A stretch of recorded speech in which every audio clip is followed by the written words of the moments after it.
Hello everyone, welcome to What If Issei Got Betrayed and Joined the White Dragon Empress Part 11. Before we start, please go support AbrahamJosueSalasRoa for writing that awesome fanfic. Now let's begin. This is the translated version I made. There will be some wrong he or she calling here because it's translated, so let me clear this. Issei is a male in this story. Chapter 44 News, Preparations and Talks. Hi to residents. This is. Azazel couldn't believe the scene he saw, like many. After understanding the announcement given by Rojo, everyone teleported as fast as they could towards the residence. Whereupon arriving, the scene was not what they expected. Much of the main hall on the first floor was vandalized, some columns destroyed and furniture destroyed. Even the stairs were damaged. But what ended up horrifying and freezing everyone's blood was seeing how Office and Lilith were lying on the ground, somewhat seriously injured, with a blade stuck in the second stomach, with a sensation that frightened some, where those most familiar recognized that horrible and disgusting essence and aura. It's LeFay, with her magic, analyzed, almost in disbelief, the blade that was taken out of Lilith's stomach with caution. And her expression indicated one thing. It is the aura and blood of Samuel. How is that possible? Azazel asked no one specifically, because no one had the answer. Office-chan. Asia was next to the god dragon lowly, seeing if she was still conscious. Office-chan. Are you okay? I'm fine. Still on the ground, Office opened her eyes. Lilith. She is worse. We know. Asia would see how Arena was enough. Everyone at that voice, everyone would see how Kiba, accompanied by Tomo, Arthur and Biku, returned to the room after checking the upper floors. Nothing. We found no trace of Ice-kun's parents. And no. Issei put his hand on his head as her body trembled slightly. And she truly hoped that the worst had not happened. Ice. Valery was next to her loved one and made him look into her eyes to try to calm him down and not think about the negative. Although deep down she also hoped that the worst had not happened. Nothing in the underground floors either. Tsubaki, being accompanied by Yura, Ria and Kaneko, gave her report. And that already gave a bad feeling. See guys?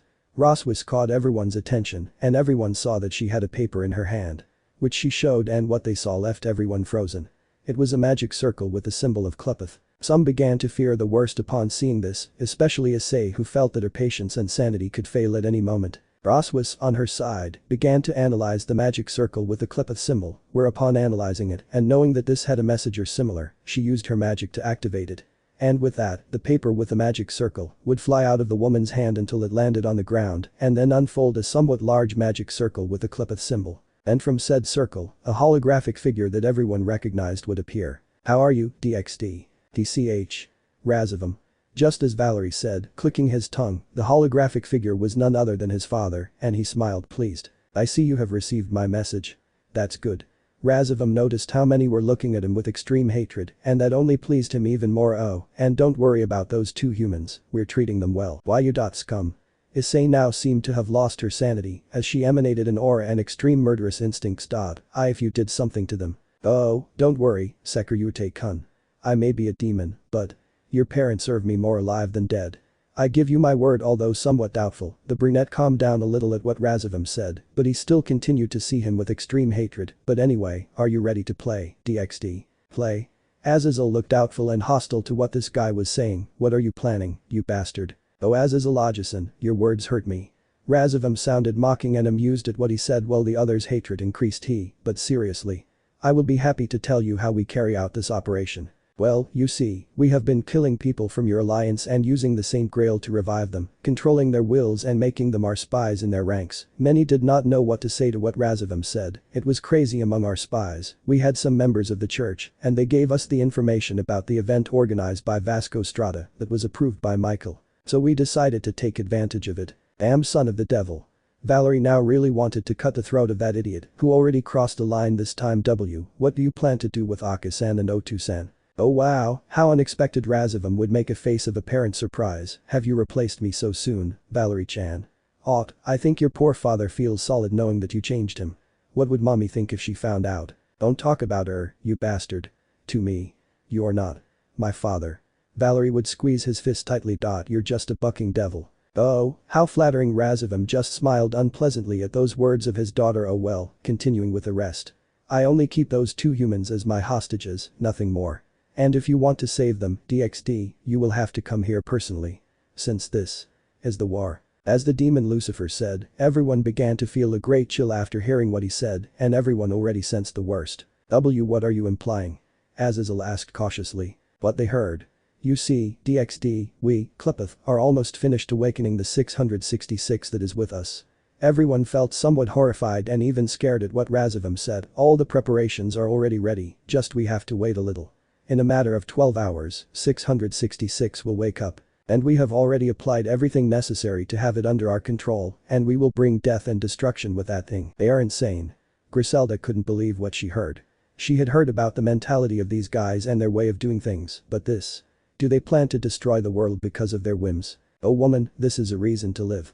Although I have a different objective than my father, it is almost the same. Razavim would smile sinisterly. As I already said, they have approximately 12 hours to come and stop us. And to make it more fair, on the other side of that paper that we left you, there is a magic circle with the information and location of where we are. Everyone was somewhat shocked by what Razavim said. Use that, and you will be transporters directly to where agrees our base is currently.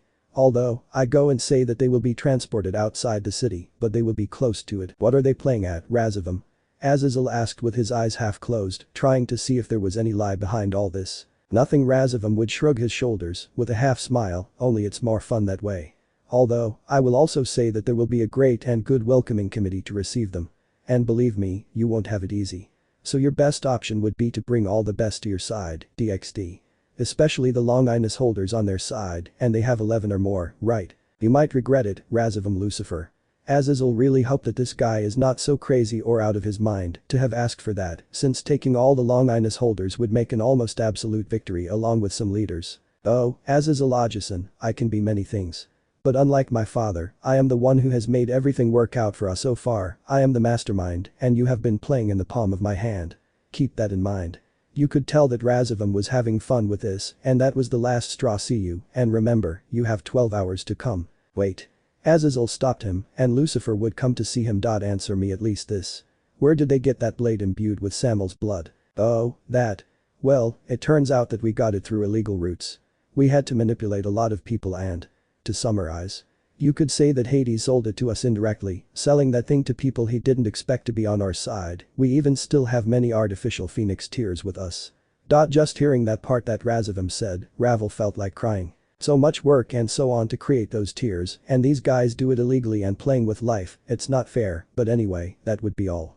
See you. That said, the magic circle with Razavim's holographic projection would disappear, leaving only the paper from which said projection was emitted on the ground. Wow. You can tell he's a demon. Lind said, hoping that might lighten the mood a little, but. DCH. Issei clicked his tongue as he hit the ground with his fist to calm himself down a bit, but that didn't seem to be enough. Ice. Tiamat would kneel next to him, with her hand on his shoulder. We will not let anything bad happen to them, we will rescue them. Ice. Valery would also kneel next to his beloved. I understand how you feel, but. Now, we are against the clock. Although Office is somewhat fine, she just needs to rest, and Lilith is serious because of what they did to her, and healing her is also a priority. And then we will go to where Razavim is. This. No matter how hard I try, I can't think now. The only thing I want is to eliminate those guys. Until they beg and ask mercy. Issei still kept his head down, kneeling on the ground and clenching his teeth a little. Calm down, please, Ice-kun. Kiba would stand in front of his friend, who would stop by to see him. My parents were kidnapped, Office was beaten, and Lilith was poisoned, both of them being mistreated in the most cruel way. And now you're telling me to calm down. Issei had an expressionless face that was still somewhat scary and showed how he felt mentally and emotionally. Ice-kun, we know that this is clearly a trap, since not only do they hold your parents hostage, but they also want to cause us to get upset and make hasty decisions. For that reason we must analyze the situation calmly and formulate a plan. We shouldn't lose hope yet. Kiba was used to Issei being the one to calm him down, but now. He has to calm him down. We are all worried about the news that your parents were kidnapped, and we are also sad and angry at how Office and Lilith were mistreated. We are all feeling this feeling of anger, but we have to reverse it. With that, and not caring what they say to him or what his friend does, Kiba would grab Issei by the collar of his shirt and lift him up to look directly at him. Why Udo, stop. Riaz wanted to stop him from whatever he was going to do, but a sign from Valery made him understand that he should not interrupt this. When what happened with Kakabiel and the Excaliburs in Kuo, you told me that I should calm down and not let myself be dominated by my hatred and to ask my friends for help, remember? Issei was surprised by what Kiba said, and then. A return gift, huh? Issei would smile bitterly, still showing his hatred for this. This. These kinds of events in my own home I had already been told could happen since it can happen at any time, but I had forgotten that something bad can happen to us or our family, but still. I didn't want something like that to happen. And in this situation we cannot be sad, the enemy has kidnapped your parents. And I have to say that we have to rescue them at any cost.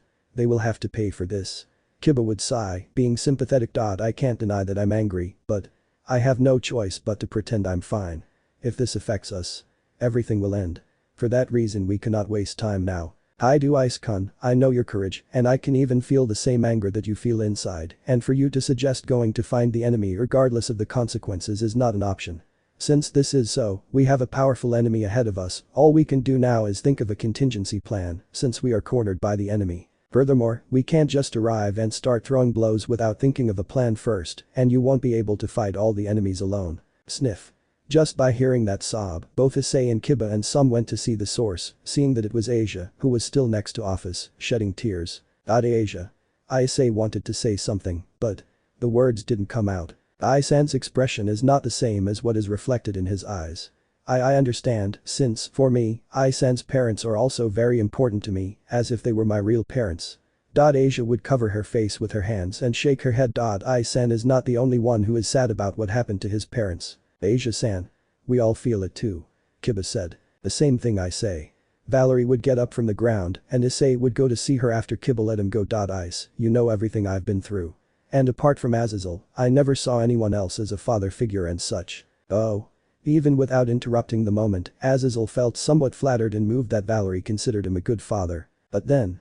When we got here, when you introduced me to your parents and how they accepted me, I felt that they were the family that I always wanted and that I only saw in dreams.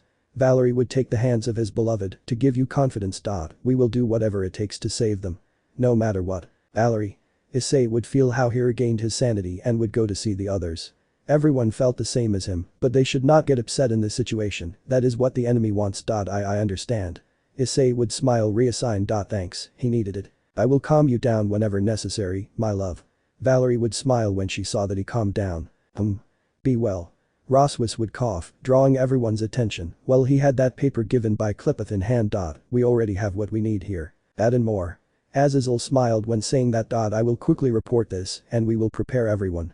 We have to make sure we go with every chance of success. Then what will be the plan of action? Asked Albion from Divine Dividing. For now, you will rest. Some became doubtful at what Azazel said. Brats, it's almost midnight and it's best that you get some sleep or whatever you need. We only have 12 hours to attack and I don't think we will be able to get an army ready in that time. Not to mention that Zenobia and Lint must rest even more after fighting Strata and Cristaldi. Don't worry about me, in a couple of hours I'll be as good as new. Zenobia was leaning against the wall, although she gave a slight yawn. I only need an hour.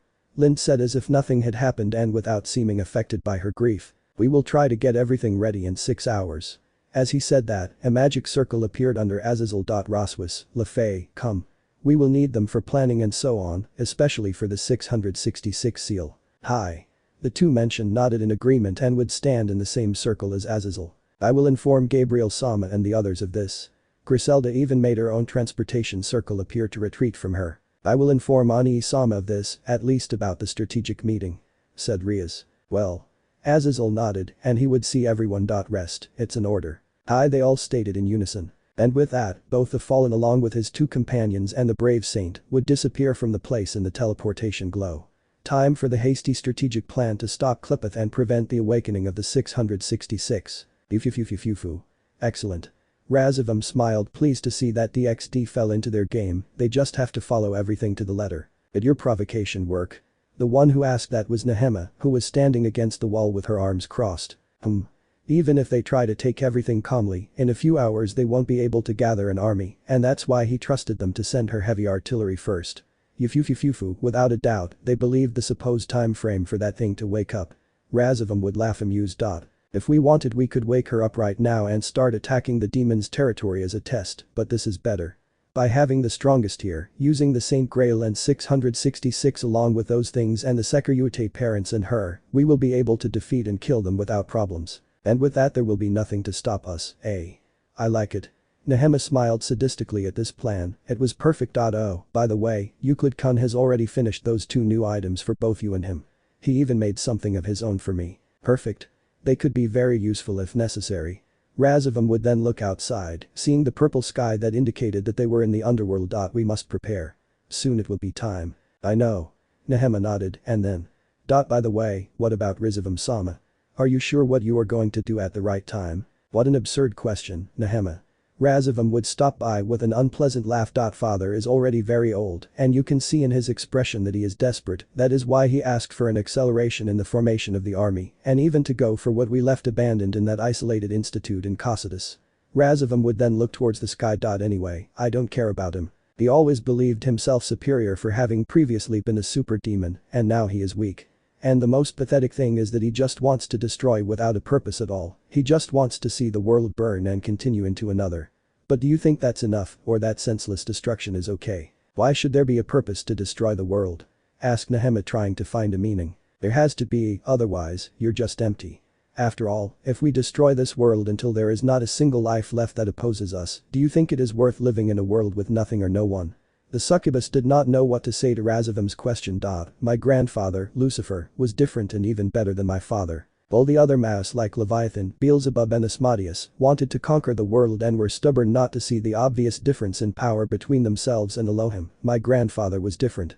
He knew that they could never beat Elohim, and so he tried to rule the same race that he created for himself, along with grandmother Lilith. But the actions of Leviathan, Beelzebub and Asmodeus behind my grandfather's back were what led to and began the biblical war. Did Lucifer have nothing to do with starting the war? Asked Nehema, almost without believing what she heard. She did not know several reasons why the biblical war broke out, she only knew that there were disagreements between the three sides. But what he's hearing is. That's right. Assented Razavum, with a smile. Yufufufufu. In the words of my father, my grandfather had an attitude similar to that of Serzich's Gremory, someone who knows that a war is not an option unless he wants to die at the hands of a supreme and divine being. He even treated everyone equally without caring. The hierarchy. Ifufu, even when he became a demon, continued to retain the goodness of the angel he used to be. Although. Razavum would smile wryly and continue talking. My grandfather did not hesitate to kill, torture or put in his place those who dared to challenge him. That is what differentiates him from Serzich's Gremory. Not for nothing was my grandfather the strongest demon in his time. And although in power he could not be compared with Serzich's Gremory and Ajuka Astaroth, who are monsters, my grandfather was also so strong that he could defeat Leviathan, Beelzebub and Asmodeus at the same time, and without so many problems that added to his light demonic, there was no one who could challenge him. Not only did they call him the king of demons, but they also called him the god of demons. Odd, eh? Nehema almost couldn't believe that this demon had been considered a god by his people. And you? What is your purpose? Simple enough. From his magic circle, Razavum would take out his sword, Kitswakithorn, and look at it. I am going to destroy this world until there are no living beings left, mortals and gods, and so on. With the power of the Saint Grail at our disposal, we will control life and death. We could even have the gods at our disposal.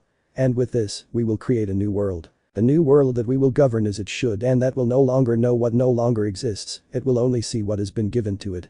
A perfect and grateful world. Oh. Yufufufufufu. Nehema would laugh at the irony. You sounded very ambitious and even like a dreamer. Without a doubt, you are a demon. And I admit, I like your purpose. Ha. Thank you. Razavum would laugh sarcastically as he watched how his sword's aura behaved strangely, but he decided not to care about it. Let's make preparations as soon as possible. Nehema nodded to his words and left the place to check what was missing. Razavum would look outside again as he remembered his past. He remembers that he was a child before the biblical war began, and his father, Razavum, was only the first millennium of his life. But even when he was a child, he was very intelligent and could understand everything. He even interacted with his grandfather, Lucifer, and understood the way Lucifer viewed the world. He admits that he liked his grandfather's idea of peace in his race before, but, as always, injustice and selfishness can never be lacking in the world. He even remembers how his grandfather, Lucifer, saw humans and called them despicable but necessary beings. And they needed a common enemy to make them unite and stop their disputes, and he gave it to them. But even with that, and because of the way the other mouse acted behind his grandfather's back, the war was inevitable. He saw it from a distance, in his home in the underworld, and the memory was still fresh. A massacre like never seen before. And he only remembers having seen his grandfather for the last time, through a magical orb, like this, and Elohim fought in another place on the battlefield. She doesn't know what happened after that, because suddenly, their connection was broken and she knew after one day when the war ended, he died. His grandfather and Elohim killed each other. They To say that he didn't feel broken and angry would be a lie, since that day he was cursing those who caused the war. After that, he truly hoped that things would improve in his race with the children of the mass taking over, but it was just another disappointment. The sons of Beelzebub, Leviathan and Asmodeus, were obsessed with regaining their strength and declaring war again, this time being sure they could win it, now that the angels lost Elohim. Rizavim didn't care about that, and he just let his 3 companions do what they wanted, another disappointment. But everything changed when the civil war for the underworld between the demons began. He admits that at some point he considered joining Serzich's side, but he decided to wait and see how they ruled the underworld on their own, a bad decision and another disappointment. Even after a few centuries since the civil war, and still with these new and current mass who are the strongest demons in all of history, nothing had changed, these so-called usurpers had achieved little.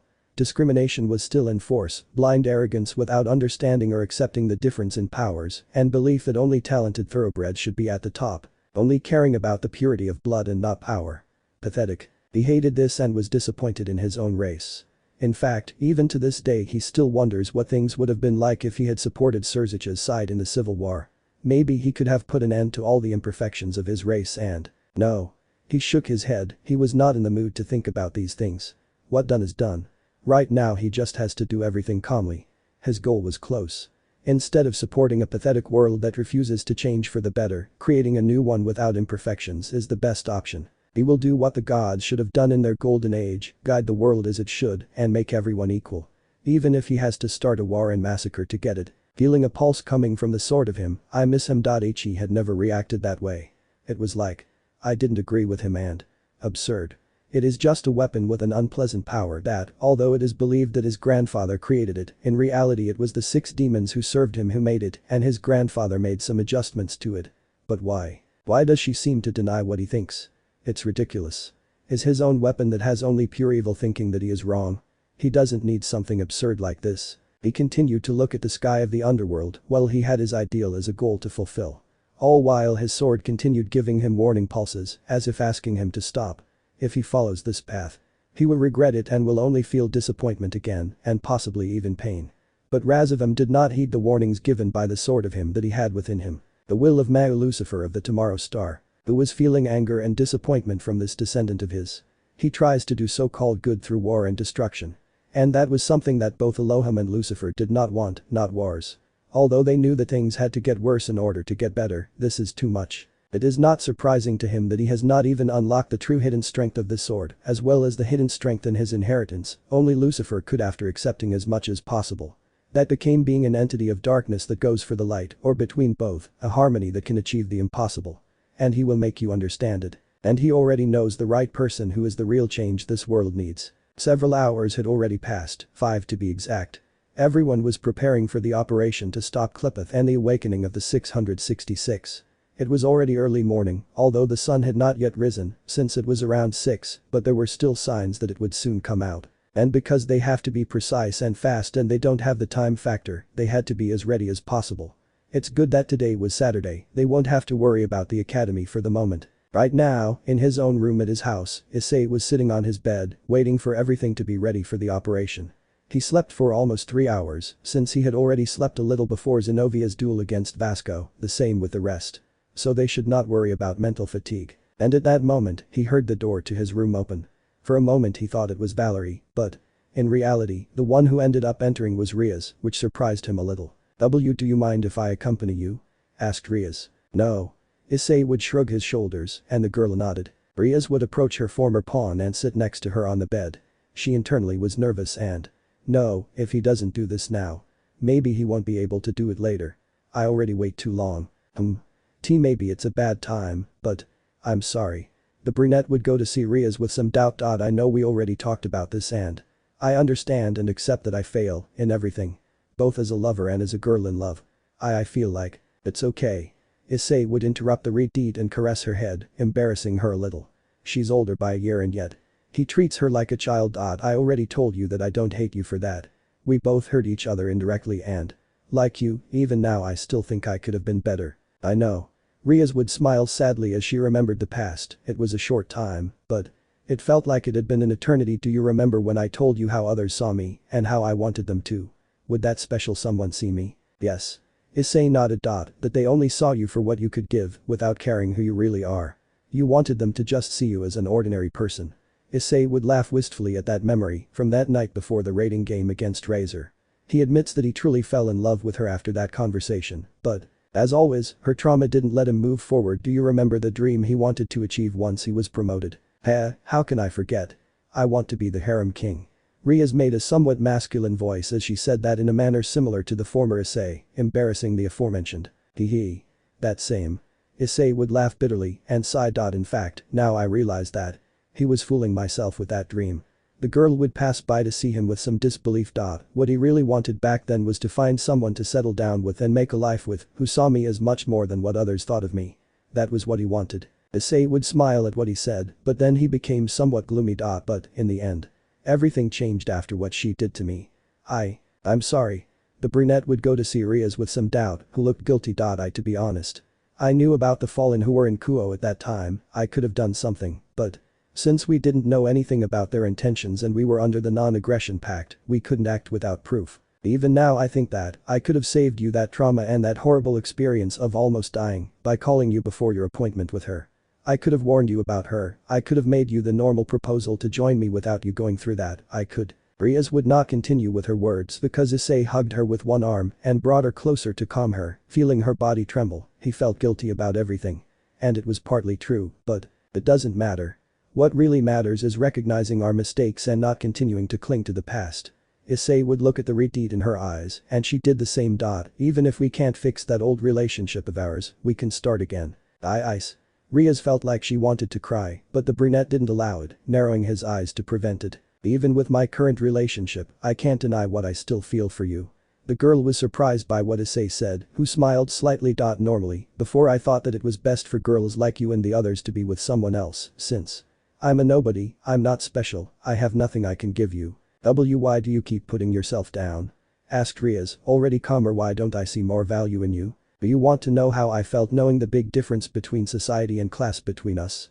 The girl did not know what to say to Issei's question, which she continued talking. When I found out and you told me that you came from a noble family, I felt somewhat or very worried about the class difference between us, but when we went to the underworld on vacation, I saw everything. The big difference between our worlds, I felt like I didn't fit into your society. I'm just a young man who had a normal and decent life, but I was still happy. And just seeing the great difference between our worlds and societies, I felt that you were someone unattainable. And I denied all the benefits that your family gave to its members because I didn't want to seem like the classic commoner who marries into a noble family. Rias didn't know what to say to what she heard. Although she always knew that he saw her as someone unattainable, she never thought that much. And it makes sense, Issei was just an ordinary young man until a year ago, and upon entering this crazy world, she felt insignificant in front of everyone, even those who were like him. When I learned about that, I set myself a certain goal. Wanting to prove that I was worthy of you. I wanted to rise to be an upper class and get my own benefits to show my worth.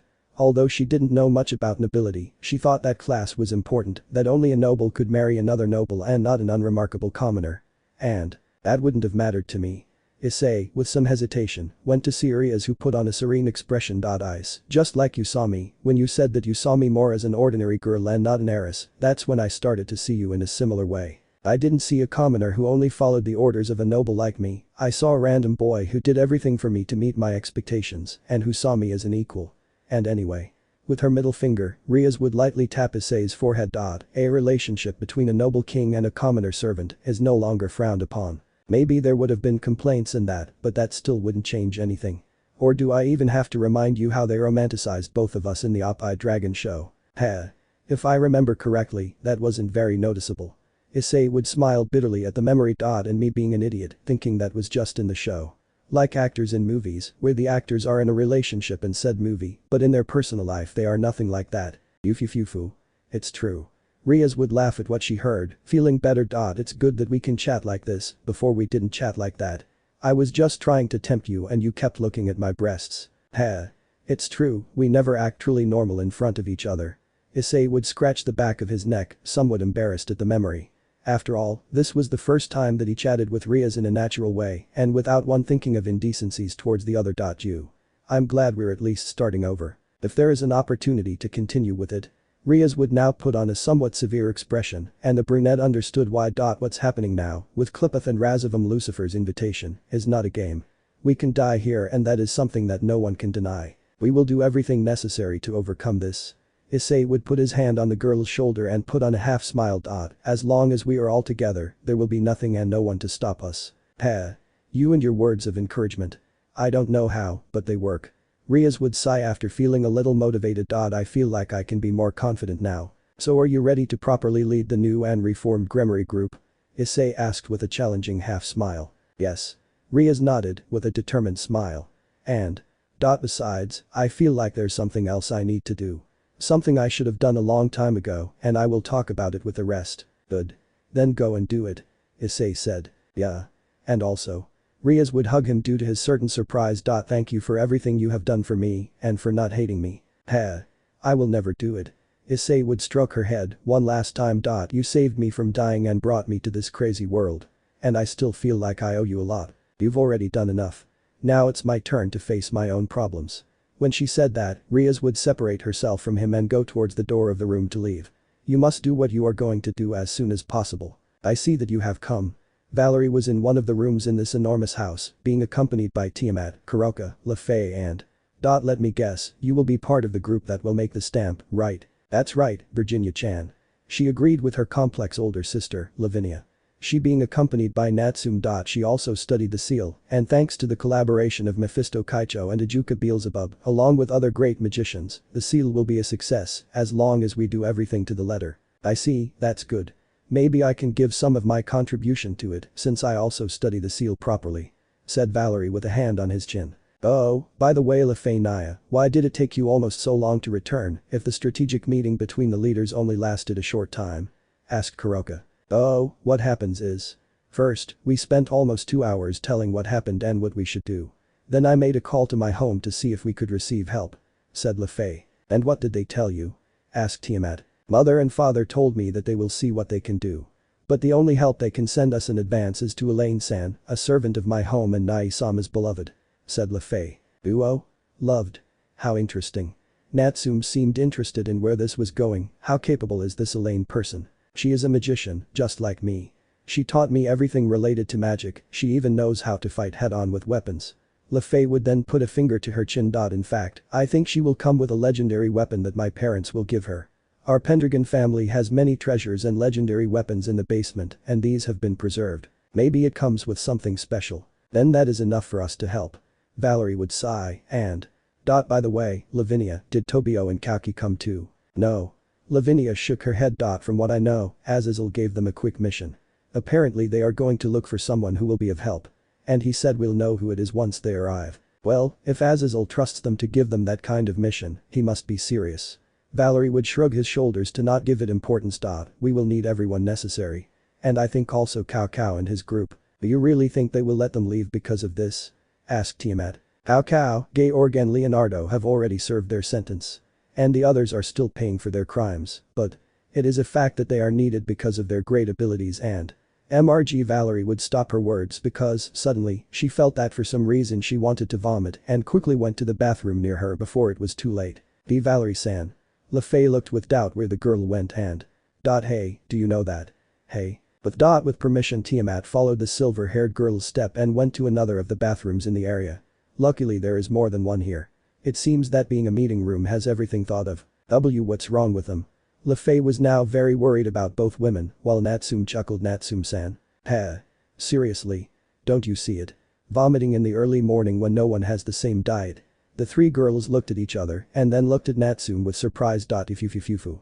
That ice Kayan doesn't waste time. Oh for the. Virginia-chan. Lavinia approached the bathroom door where her little sister was and touched it. Virginia-chan, do you want me to go get some tets from? Why yes to Grigory. And he brings several. I heard, I'm not the only one with. Oh my. The sound of something not pleasant made Lavinia step back. I'll be back girls. Lavinia went to Grigory through a transport circle, while Kuroka and Lefay asked about the status of those two. The sound speaks for itself. Oh Isnaya. Look what you've gotten yourself into. Kuroka covered her face, while Lefay was a little red for thinking about this possibility. No one expected this. Oh by great red. I had heard about how the symptoms start, but. Ugh. Ice, I'm going to kill you, Valery shouted without hesitation. He really hadn't expected this. Issei, who was chatting with Ravel in the kitchen, felt someone calling him. How strange. I feel like someone said my name. They must be your things, Isama. Ravel would turn around and put a plate with a cake on the table and 2 cups with tea served. Here he has it. Thank you Ravel. At least to fill something. Issei with a knife and fork would cut and grab a piece of the small cake and upon tasting it. It's good, you certainly shined Ravel. Well. Why you should feel honored that I cook for you and it's normal that you like it, that was already obvious. Ravel spoke with false arrogance and a blush on Ravel's cheeks. Yes, whatever you say. Issei downplayed what she said and continued eating that cake, the chocolate was good. Ravel on her side would sit on the other side of the table and start drinking her tea. And in that, Issei noticed how Ravel had a somewhat hurt expression for some reason and she already more or less sensed why. How do you handle the news that terrorists have created artificial phoenix tears? Very bad. Ravel would put on a sad expression at Issei's question, although she knew that he did not do it with bad intentions. So much work it takes for us to make those tears. And those guys produce them through a rather cruel and sickening means. She would feel her body trembling very slightly. This is not right the way they do it. I know. Issei nodded in agreement. It seems like we haven't spoken even in private since I returned from my self-exile. And only now do you realize? Ravel would make a slight pout with a frown, but then she would sigh and become calm. Sometimes I feel like it was my fault that you guys argued. Ravel, it's not your fault. Issei would get up and sit next to her, thus caressing her head, making her blush for it. Those were just mine and the others' problems. And anyway, that doesn't matter anymore, it's in the past. But I still feel that. It's not your fault and we don't talk anymore. Issei interrupted Ravel and continued talking. He plays that whole discussion like a typical teen drama. Anyway, we're all fine now. Everyone. Ravel would go to see him with some doubt and surprise. Do I forgive them? More than forgiving, it was simply talking and accepting our mistakes. I didn't do anything to try to get close to them and they didn't do anything to get close to me. But now, it's different. Although. Issei would sigh and shrug. We would have to start, in a way, again. Since, leaving Ria's aside, he didn't see the others in a romantic way, so to speak. But the Keno it was more of an attraction because of her beauty and body. I only saw Asia as a sister and someone to protect. I didn't see Kaneko in any way although she was attractive and Zenobia only wanted my child, but now he wants a serious relationship. And because that's the way things are, I'll reciprocate as best I can. I see. Ravel lowered her head a little, being a little jealous. And Arina-san. With Arina it's the same. And like you, she felt a little responsible for that discussion with the others, although she didn't reproach me at all, she just didn't support me. But obviously, she loves me just like the others. Issei said. I see. Ravel smiled a little happy for them, and even with internal jealousy. And then. Her brunette would stop by to see her with doubt. I really wanted and hoped that you would be promoted to an upper class, and I hoped that I could be one of your servants if the case arose. Oh, I think Zenobia mentioned something similar. Issei would scratch his cheek and caress Ravel's head again. Well, I'm sorry about that. With everything that happened, I even lost all the benefits that the underworld gave me. Not that I care though. I understand. Ravel would sigh reassigned. And? What are your future plans now? To be honest, Ravel. I think I have nothing. Issei would look into nothingness, thinking. Apart from fighting to keep the peace and having a family with Valery, Tiamat and the others and protecting them, I have no clear objectives. But that doesn't matter now, we'll see what happens later. I understand. Ravel accepted what he said, while internally she reproached herself. Sometimes she hates not being able to be sincere and not being able to say what she feels, even she feels left aside by the others regarding him. But this time, knowing that it may already be the end of the world. Issei would come to see her with some hesitation, and, the moment Ravel exchanged glances with him, she did something completely unexpected. Issei could feel and see how Ravel placed her lips on his. He was so surprised that his mind stopped working. But still. If she thinks about it logically, Ravel has never been with any guy before, and for her to do this, does it mean that she likes him? But still, even if that was the case, she made no attempt to reject her. She opened her mouth a little so she could deepen the kiss a little more, although she clarified, Ravel's inexperience was evident at that moment, but she didn't stop it from being magical. Issei wrapped her arms around Ravel's waist, and she did the same with his neck. Her kiss lasted almost 2 minutes, until they both decided to separate. Sama. Don't worry, I understand. Issei interrupted Ravel, and he would fix her hair. Although I have many questions now, the main one is this. Are you sure about this? Are you sure you chose me? Why yes. Ravel nodded, blushing. And I'm not lying, what I feel is real. What are you going to do? Issei sighed reassigned and laughed ironically. Although I feel like Razor is going to pounce on me if he finds out about this. At first he will complain, yes. But he will accept it, he knows very well when I take something seriously. Ravel said with some irony. Congratulations to both of you. Upon hearing that familiar voice, both young people froze, somewhat scared. And when they turned to see the source, they saw Irina at the entrance to the kitchen, with a sincere smile. Especially you, Ravel-chan. How much did you see her here? Issei asked incredulously. Oh, shortly before she kissed you, and she didn't want to interrupt. Irina would raise her thumb in approval.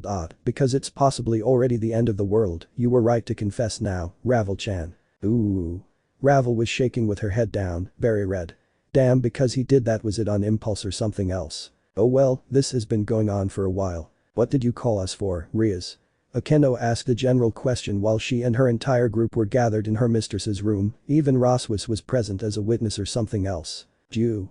Riaz sighed to calm her nerves, she was ready to receive a lot about her and. You see, the thing is. I've been thinking about this for months, or rather. Even for a long time. What is it, but you? Kiba asked, being a little worried. Is something bad happening? You could say. Riaz would smile sadly and look at them all. I want to ask you something. My servants, do you think I am a bad and lousy king? What are you saying? Akeno responded like this out of surprise, and the others were just as incredulous. But before I can say anything else. What I said. I've been thinking about it in retrospect and I realized I'm a failure. Riaz spoke with a tone that seemed to sink deeper and deeper. I couldn't help Udo with his dark past and the problem of the Excaliburs. I failed to get Kaneko to at least accept his powers and stop thinking about Kuroka. And Gaspar, I failed him too. I could have helped him instead of allowing him to be locked up like a criminal. And most importantly, Akeno, you are my friend for so many years and I never managed to make you accept yourself. Riaz would smile sadly and ironically. And you know what's funny? In the end, a simple perverted boy with a long anus had to come to the group to take care of my problems, and he did it in just a few months, when in almost 9 years I had achieved nothing, compared to him. I stink like king, they do not believe. Riaz. Akeno was still processing her friend's words, just like the rest. And the feeling of guilt was perceptible in every word she said, and she was not finished yet. Hee. It's funny, now I realize that what the other demon said about me was true. I am only upper class only because of my brother. And I thought that being a king was having strong pieces and giving them orders, along with the affection they deserve. How naive I was, I really don't deserve C. Enough, Riaz, Akeno exclaimed dryly, silencing her friend. And some were already thinking about doing the same as his queen. Do you have something good to tell me? Asked Riaz with a fake smile. Heh. The most ironic thing is that not only did I have to watch Ice take care of my problems, but I had to see him suffer and be happy with another woman to finally realize everything. If there is something good about me after all that, say it because I know it's not there. Wani-sama. Asia was very worried about her, she had never seen her like this before. Yes, there. Gaspar was the first to speak up to everyone's disbelief, especially because the Dampiro seemed serious about this. But you, to me, you are not a bad king. It's true that she didn't help me, but I don't hate her for that, she was afraid of me. I understand, if his Hakai no Chikara one day got out of control, I would also be too scared to approach. Senpai, although he was new back then and was not the strongest in the group, he still did not hesitate to talk to me. But you, I trusted that if you were on the same level as Senpai, you would have come to see me without hesitation. But you. Kaneko would now speak. I don't deny that Senpai helped me with my problems accepting my powers, and I accept myself even with that.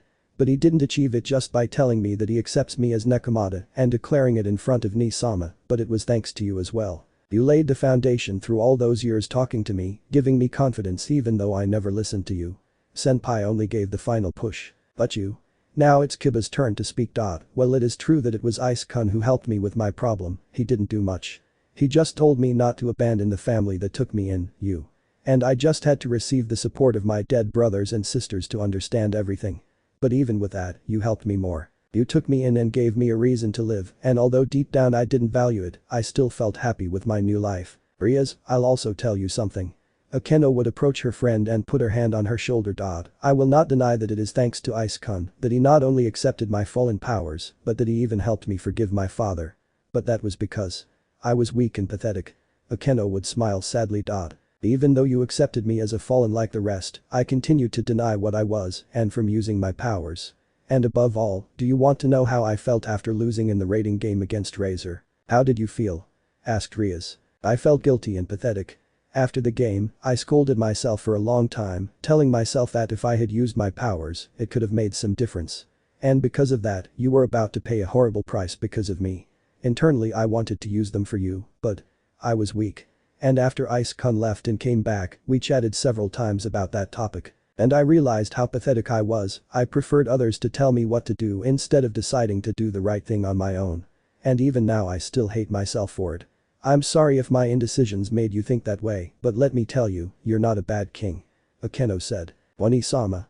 Now Asia would speak. When Isan told me a while ago that you didn't want him to save me when he was a victim of Rainer-sama and hers, I didn't know how to feel. But now I understand that he wanted to protect him and that the status quo of non-aggression between the sides prevented acting without evidence. But even with that, even when I died, you revived me as his servant, not by my power, but by Isan. And since then you have treated me like a sister, and that made me happy. To be honest. Zenobia would sigh while she scratches the back of her neck. I only asked him to let me join his group because I was expelled from the church and I wanted a new purpose. I was just a lost lamb who didn't know what to do with his life either, but in the end, I don't regret my decision to join you, but you. In this group, this family, I had wonderful experiences, something that the church never gave me, and I am happy for it. And I, for my part. Ross was, somewhat embarrassed, would play with her fingers. Although I agreed to join you, Ria-san, because of the offer you made me. Some time later I realized that you had possibly blackmailed me, but still. Rosswis would smile sincerely. I don't regret joining you. In this group, I had wonderful experiences and life as a sensei in the academy is fun. I even felt like I was enjoying my youth like I never could before in Valhalla. You see it, but you're not a bad king, you just lack experience, but you still did your best. Gasper would smile sincerely and grab the Redeed's hands. Come on, but even if we are about to fight a battle to the death, let's play video games and have a good time, as if this were our last day alive. Riaz didn't know what to say to those words from his servant. He didn't think things would go this way. He was expected to be told horrible things that he had already agreed to receive. However, there were the pieces of him, smiling at him. Her face said it all, her eyes reflected disbelief, and he would look at the ground. Because.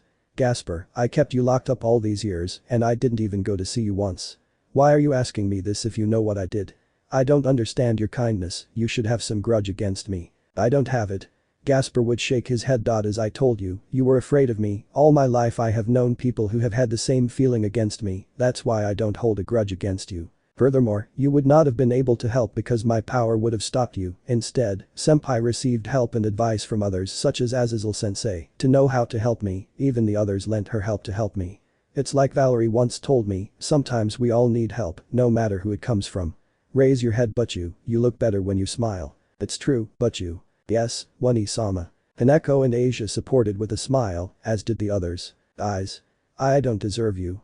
Ria said to herself mentally and then put on a small smile and shed few tears. It is little, but her feeling of uselessness was reduced by the words of his servant, something inside her felt better. I don't believe it, I'll kill him. Valery had the fifth test in his hands. All positive supposedly, with my demon part, the chances of pregnancy should still be slim, even female dragons take a while to get pregnant, the silver-haired woman clutched her head. It was known the devils have a low birth rate, but apparently that rate increases if one of the partners is not a pure devil. And since she is half human, her birth rate was somewhat high, but still. What happened? I don't know. Although. If I think about it a little, do you remember when I went into heat about a month ago? The girl nodded to Tiamat's question, and do you remember how the three of us ended up having a threesome for I don't know how long? Now Valery doesn't I knew what to say to what Tiamat said. Well, in the mating season, the chances of an earlier pregnancy increase since we become very fertile, like human women. And you were affected by the same thing because of me, it even increased even more with Ice also being affected. Oh my heavens. Valery grabbed his head in frustration. He got too confident and they were playing with an act that is not a game, but a serious matter. And now this happens. I don't know what you're complaining about, Valery. Since for my part. I will finally be a mother. Tiamat had great joy like never before. Since he started his relationship with Ice, he has been looking forward to this, and although he did not plan it or it is the best moment, he is happy. Come on Valery, I know that after that anger you are happy. Valery was going to speak and then remained silent. He couldn't help but smile when he thought that she would be mom. He admits that he preferred to wait a few more years, but in the end, he easily succumbed to carnal desires and ended up like this.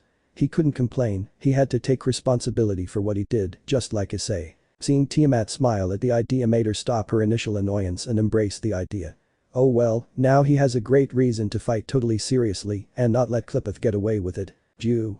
I would like to see Azazel's face if she finds out. Valery touched her belly as she said that. I bet he cried knowing he's going to be grandpa. And I'm going to be an aunt. I'm happy for you and I cun, Virginia-chan, Lavinia said happily. I'm wondering the same. Congratulations Valery. I would like to know if he will be a boy or a girl. Natsume smiled sincerely at this. I say the same Naya. Although. I'm a little envious of you too Naya. Saying that, Kuroka would nudge Lefei a little. Say something. Oh. Well. Congratulations to both of you, I'm really glad. Lefei smiled, although internally she was somewhat jealous, but the topic in itself was something to cheer up. But. How will they tell Ai-san? That is to say. We are going to a battle to the death and. You. We can't take away our plan now. We may only have a few weeks, but that still doesn't affect our performance. In my case, I am a magic user and I can avoid most physical contact. Said Valery. Even in my state, that won't stop me. We dragons have more complex bodies and even if I fight physically, I will be fine as long as the fetus is not yet somewhat developed and they don't pierce my stomach or kill me. Tiamat said. Are you sure? You know that you are now responsible for the lives of those creatures within you. Natsume looked at both women, searching for any doubt or something. If the world ends, there will be no future in which they can live. Valery said seriously. If so, I think we can achieve our goal. Tiamat made the decision for him, time to act and more than that the world is in danger, he does not want the baby to live in a world of chaos. Oh. Allow me a moment Naya. Kuroka caught everyone's attention and as she would begin to channel Senjutsu into her hands. Where then, her aura joined Valery and Tiamat, where after a minute, he finished analyzing her and undid her Senjutsu. I have analyzed their bellies and it turns out that the fetus is not yet developed, so there will be no risks even if they fight physically Naya. The only thing that could cause undeveloped fetuses to be lost would be severe damage to their wombs or death. So take more care of the first one. And as a precaution, I gave them some Senjutsu protection just in case. Thank you Kuroka.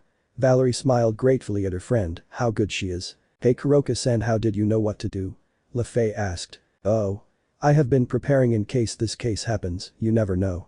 And I'm glad I did. Kuroka explained her reasons, although internally she knew that she did that more for herself as soon as she started something with Issei. But now that doesn't matter. Oh well, with that. The girls were determined more than ever to overcome this crisis, and more so because new lives are on the way. And at the same time, the Gremory group is reformed and more united than ever. It's time for truth. Chapter 45 To the battlefield. Have you called us, Razavam-sama?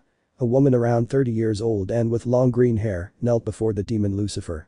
And next to her was a man about 30 years old with reddish-brown hair combed to one side of her. Both before the demon Razavam. That's right, Varine. Nodded Razavam. By the way, how are Gressel and Senelian? Oh, well, as always. Varine rolled her eyes, somewhat annoyed by talking about that pair of idiots. They are both so anxious and impatient for Team DXD to arrive that they are outside waiting. I see. Well then.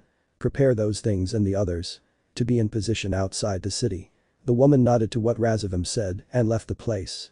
And Lucifer would go to see the auburn-haired man. Balbrith. What do you think of this? I think that DXD will not have a chance against this foolproof plan, Razavam-sama. Even if they manage to confront us and corner us, they will not have a chance when 666 awakens.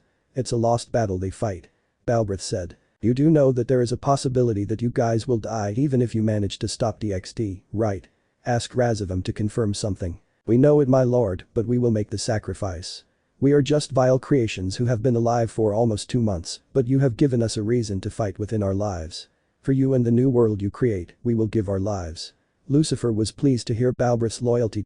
We will follow the plan to the letter. Leave it to us. Nehema-sama and those beings with the rest can take care of the rest. While I together with Varine, Gressel and Senelian will take care of the most dangerous Longinus holders and the leaders who come. Well, Balbrith. Go and warn the rest, the war is near. The man gave a last bow before leaving Razavam alone. Seeing that the moment was near, Razavam decided to go do the last checks on his behalf, he doesn't want to leave any loose ends. And as he heads to the largest building and agrees, he would remember how Balbrith and the others arrived for the operation. After the battle in heaven and Crom Cruich betraying them, as well as Rizavam getting rid of Apophis and Ozzy Dahaka.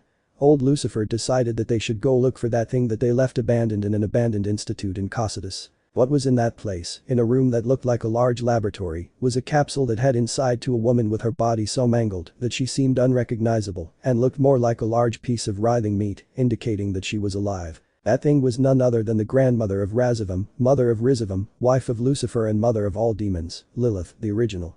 That which is mentioned in the Bible. According to the stories and as Razavum understands it, his grandfather, Lucifer, performed many demonic rituals on his wife, Lilith, to create the 72 demons who bear the names of the 72 pillars of the past, including the others. 3 mass, the extras and the 6 demons who served him loyally. According to her grandfather, Lilith was a human who was tempted by absolute evil, as she was a failure of Elohim in trying to create humans without the knowledge of good and evil, and she became a demon. After doing demonic rituals, where she created the demonic subspecies called the succubi, after tempting many humans and converting them at her own expense. At that time, Lucifer had already fallen from heaven long before the birth of Lilith and convinced her to be his wife, although there was no mutual relationship between the two. Lilith only met her own needs and those of her husband, where they even had her son, Rizavum. But, already fed up with the way she did things, Lucifer performed a ritual on Lilith that put her under sleeping sickness, the most complex demonic disease of all that has never had a cure in thousands of years. And with Lilith in that state, he did experiments on her to create more demons artificially, but effectively. But apparently, even though they were artificially created experiments, those so-called original demons had the qualities of Lilith in terms of personality and way of doing things. They were proud, arrogant and they thought they were great, they even thought they were superior to the gods, pathetic. But still, Lucifer managed to tame them all. And continuing with his experiments with Lilith, being helped by his 6 demon servants, Lucifuge, Satnachia, Agalurith, Floridi, Sargatanas and Nibiros, he created the demon legions of the original 72, his 6 loyal servants, the other 3 mass and the extras. Where when he finished creating the necessary population to inhabit the underworld, Lilith's body was so malnourished and destroyed by the experiments, but even with that, she was still alive.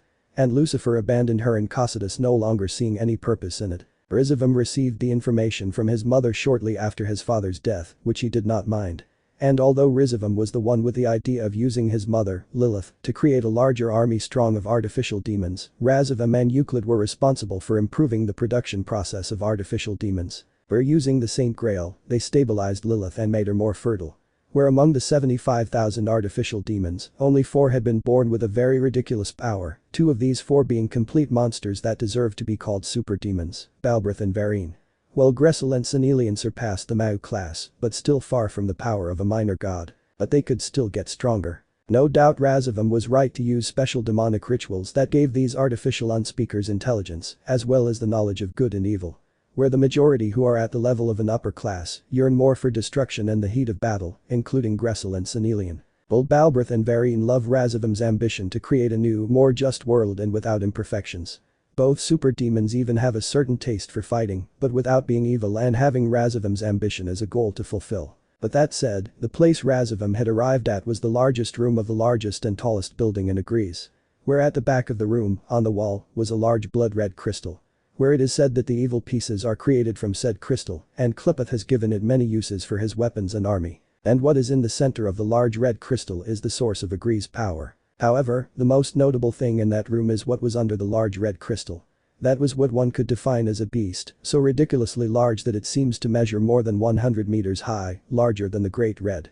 It even had 7 large heads with 10 horns on each one.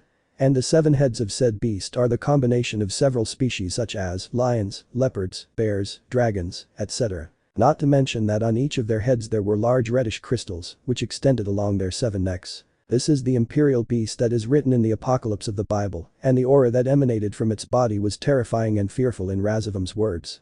The greatest relief is that that beast, 666 Trihexa, is still asleep. Since they still have to do one last procedure and she will definitely wake up, even being able to control her thanks to the crystals in her 7 heads, from which evil pieces are made. No. I'm still surprised that you're going to do this. The demon would hear a familiar voice approaching and turn to see him.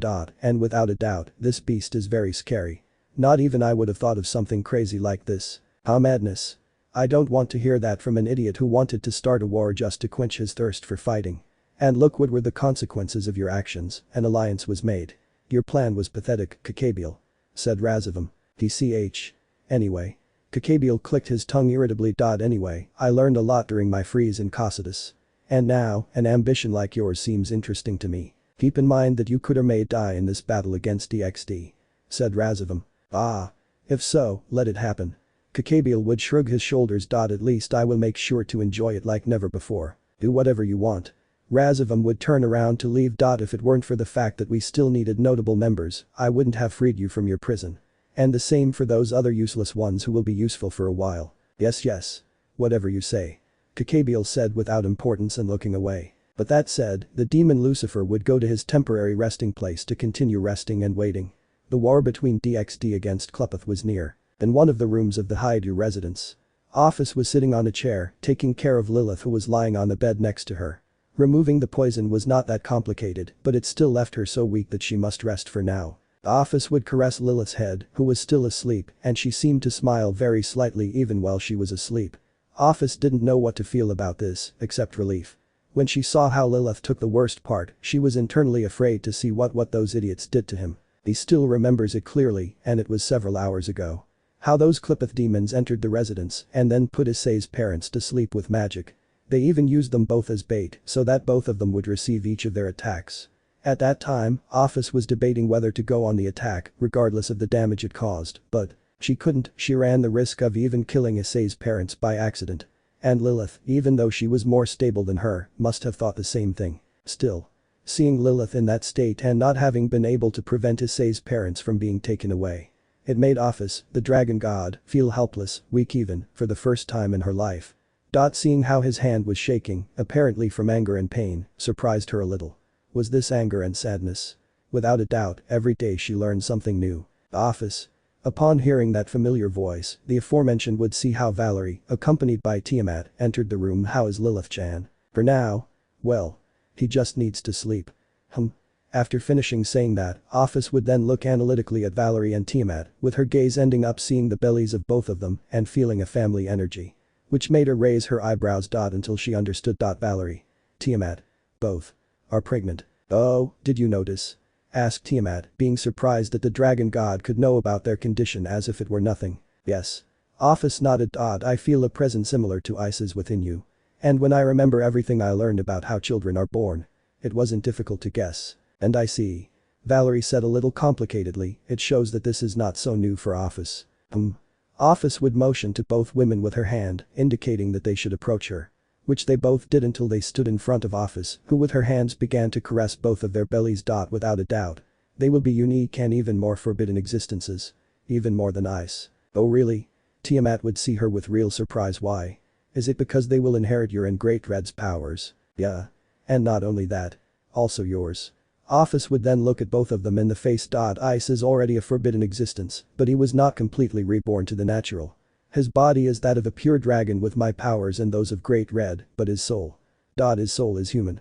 On the other hand, these new beings. I see what you mean. Valery interrupted Office's words, who nodded in affirmation. Even Tiamat had understood what he said. Oh other. Presences and smells. When that voice was heard, the three would see how Lilith slowly opened her eyes. As similar to Ice. Why? How do you feel, Lilith-chan? Valery asked her, a little worried. Lilith, as she could, would see Valery and Tiamat, feeling those presences in them because they have the same presence as Ice. For this. Office would take Lilith's hand, and motioning to both women, they both let Lilith's hand, led by Office, caress her belly. And Lilith was surprised to feel those presences. The miracle of life. Lilith don't understand much, but. Sorry, there is life growing inside them. And for that reason we can't let Klepeth get away with it. Valery would put on a determined half smile. We will stop them. I say the same. Tiamat would raise his thumb, and. Although in my case, I will slaughter and incinerate them. He said that with a terrifying smile. His typical attitude. By the way, have you already told Ice? Asked Office. Not yet. Somewhat worried, Valery would hug her belly. It may sound very dramatic, but. Isn't it normal to feel nervous about this? I can't help but think about the possibility that, maybe. He won't accept this. Valery, you worry too much. Tiamat would put her hand on the girl's shoulder. Ice may be many things, but she is not the kind of person who would turn her back on someone for something like this. Maybe at first he is a little nervous about knowing that he will be a father, but. Tiamat would smile sincerely. Without a doubt, he will accept it. You. Valery would sigh a little complicatedly, but seeing the meaning in Tiamat's words. Better tell them as soon as possible. Virginia-chan. When that voice was heard, the four of them would see how Lavinia entered the room, looking somewhat serious. Everyone who will go has already arrived and is gathered in the room. We will leave in a few minutes. I understand. Valery nodded, being determined. The moment had already arrived. I don't believe it, are you coming too? Mother Riaz looked surprised at the woman, who nodded and who was one of the quality reinforcements in Advance B, but. No buts, Riaz. If you think I'll let you and your friends go to that battle to the death while I stay at home on tenterhooks, you're very wrong. I know how to defend myself and I can help with whatever is necessary. The Redeed was going to say something, but Venelana didn't let her. No. You won't change my mind. Jew. I knew this would happen. Riaz sighed defeated, she couldn't do anything to make her mother change her mind. It's okay, but just. Riaz. I didn't get the nickname of the Lady of Extinction for nothing. Many people got a chill when they heard what Venelana said. You are pretty if you compare yourself to me. Hey. Riaz felt a little offended. Venelana-sama is worthy of admiration. Zenobia whispered and Kaneko next to her nodded in agreement. I'm a little worried about those two. Following Saji's gaze, you could see how Kiba and Siegfried, who had arrived with Cao Cao and the rest of his companions, looked at each other with some tension between them. I'm a little surprised to see you again. Kiba said. I'm wondering the same. Although. I don't expect you to forgive me for my past actions. Although I am sorry for it, forgiveness is not easily won. Said Siegfried. I see. Kiba would close his eyes, then sigh and put on a half smile. At least you understand it, and that fast. Kiba would extend his hand for a greeting. It will be an honor to fight by your side. Heh. I say the same. Siegfried would respond to the greeting with a half smile anyway. When it came to those two. I would have expected them to fight to understand each other's intentions. Issei said. I say the same. Said Cao Cao next to the brunette, shrugging his shoulders. On the other hand. It's good to see them well. Arthur-sama, Lefei-sama. The one who stood in front of both brothers was a woman dressed as a maid, black hair tied in two small pigtails, and carrying a golden spear hanging on her back. I say the same about you, Elaine-san. Lefei would hug the one who was her nanny in her childhood and a teacher in magic. Likewise. Arthur would adjust his glasses, trying to remain composed. Anyway. It's good to see you again, Elaine. Oh Arthur, you don't have to be so indifferent. Elaine would approach her beloved and with her hand, she would caress his cheek. Oh, and believe it or not, Uther-sama and Igraine-sama have been doing a lot of thinking since you left. And if that's what you want, they have no complaints about anything between us. Oh. I see. Arthur cursed his parents beneath him as the faintest line of blush appeared on his face. I love him, Arthur-sama. And I to you, Elaine. Saying that, the woman stuck her lips with Arthur's, since she knows that it is not easy for him to take the initiative. All this while Lefei looked somewhat jealous at those two, especially Elaine. And the kiss between the blonde and the maid ended after 20 seconds. Where, then? Oh, don't feel jealous, Lefei-sama. I'm sure she'll have someone in her life soon. Elaine looked at her with a somewhat amused smile. I don't know what you're talking about. Lefei would look away, trying to appear indifferent. But having the image of a certain brunette come to her mind didn't help her much and made her blush. And at the same time that was happening. I'm surprised to see you again after so long, Sha Zhu. Bikku looked with a half smile at those who were her childhood friends at her home. I say the same about you, Bikku. Zhu said with a half smile. Not to mention that his appearance is that of a rather chubby young man with a pig's head and features, plus the weapon on his back was a sharp 9-toothed rake that looks like a bear's claw. And just as his name says, he is the descendant of the first Zhu Beiji, a companion of the first son Wukong. Which is why they both know each other very well. Still, Bikku-san left without even saying goodbye. Sha pouted, whose appearance, which is more human, is that of a small and cute high school girl with vermilion hair, a Chinese suit and a cane long with a half-moon blade attached to its back. She is the descendant of the first Sha Wujing, another companion of the first son Wukong. Yes, whatever you say, Sha-chan. Being carefree, Bikku would caress the head of the little girl who pouted somewhat embarrassed. She hates that they always treat her like a child. She is only 15 years old. Anyway, don't those old people plan to come in advance? You make it sound like you don't want us to be here. Zhu would cross his arms somewhat offended and then sigh. Anyway. They said they would come with the rest of the reinforcements when they can. Because this situation is sudden, all the allied factions are focusing more on increasing their defenses in case the worst happens. Which is why those old people won't be able to come at the moment. And from what we found out, Indra is already prepared for whatever is coming. Typical of that god. Bikku would sigh complicatedly. Oh well, they'll have to fend for themselves for now, it's not even the first time. Returning to Issei and Cao Cao. By the way, will that child be okay in this operation? Asked Issei, seeing how the most notable members of the hero faction were, especially Leonardo. It will be. Cao Cao nodded. Leonardo has matured a lot since we were in Hades' hell. And in this operation, he and his Longinus are an important point. There won't be many of us going, and he's the only one who can create his own army to even things out. Oh, well. I'll trust your words. Issei would shrug his shoulders and look in another direction, seeing. Julio-san, for the love of God stop eating for now, we are in a very serious operation. Lint looked with some reproach at his companion Brave Saint and Joker, who was eating fried chicken with many of these in its own container. Oh come on Lint-chan. Right now it's the end of the world. And I plan to take advantage of my last moments eating before going to battle. Julio would put another piece of fried chicken in his mouth, tasting it. Not to mention that after every fight, I get really hungry. Eating so much right now will make me give more than my 100% when push comes to shove. Try it. Oh, in that case. Lint gladly accepted the other container with several pieces of fried chicken and he began to taste them. And his expression was like that of a girl in a candy store, the chicken is delicious. Curse. I hope he doesn't catch his tricks. Issei looked with some bitterness at the scene between the two jokers eating. See excuse me. After hearing that familiar voice, everyone would see how Tobio, accompanied by Kauki and a young black-haired man, arrived at the place. We are sorry for the delay. They are late. When that voice was heard, it would be seen how Valery, accompanied by Tiamat and Lavinia, were going down the stairs towards the living room. Although it's better late than never. I'm a little sorry in advance. But my colleagues were a little reluctant to let me come on my own in advance. The new young man in the place apologized with a slight bow. He looked like he was about 17 or 18 years old, jet black hair, gray eyes. And he was wearing a blue suit similar to those worn in futuristic sci-fi movies, as well as gauntlets on both hands. I introduced myself beforehand. My name is Mitsuya Kanzaki, and I am the current and only possessor of the last two Longinus, Innovate Clear and Tilo's Karma. Just hearing that, most of them were in absolute shock, even Julio and Lint stopped eating because of the shock. No one knew what to say, since in front of them was a possessor with two different sacred gears at the same time. Two Longinus to be exact. This was a super big shot they went looking for. I see. So you're the one Azazel told me about, right? The young man nodded to Valery's words. We hope to have your help as it should. I will give my all, Valery Lucifer-san. The world will not end today, you'll see. Mitsuya raised a thumb, as if feeling confident but at the same time determined. Very good. Valery nodded and then looked at everyone. The rest of those who will come to this operation will be waiting for us at the coordinates that Clippeth gave us. So. Roswas-san, do you have the coordinates to teleport us? That's right. Roswas nodded, seriously. So.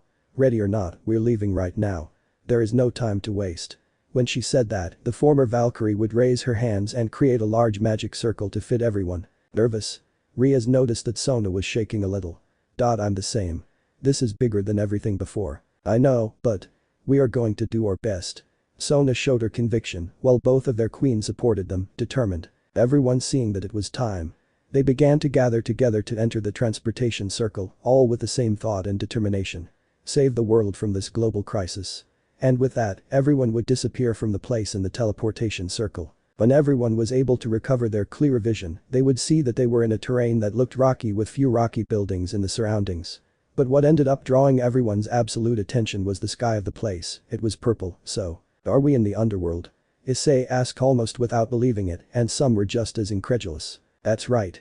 Roswas nodded as he took a few steps forward. According to the information received, Clippeth has been hiding in a location very remote from the territory of the demons and the fallen in the underworld.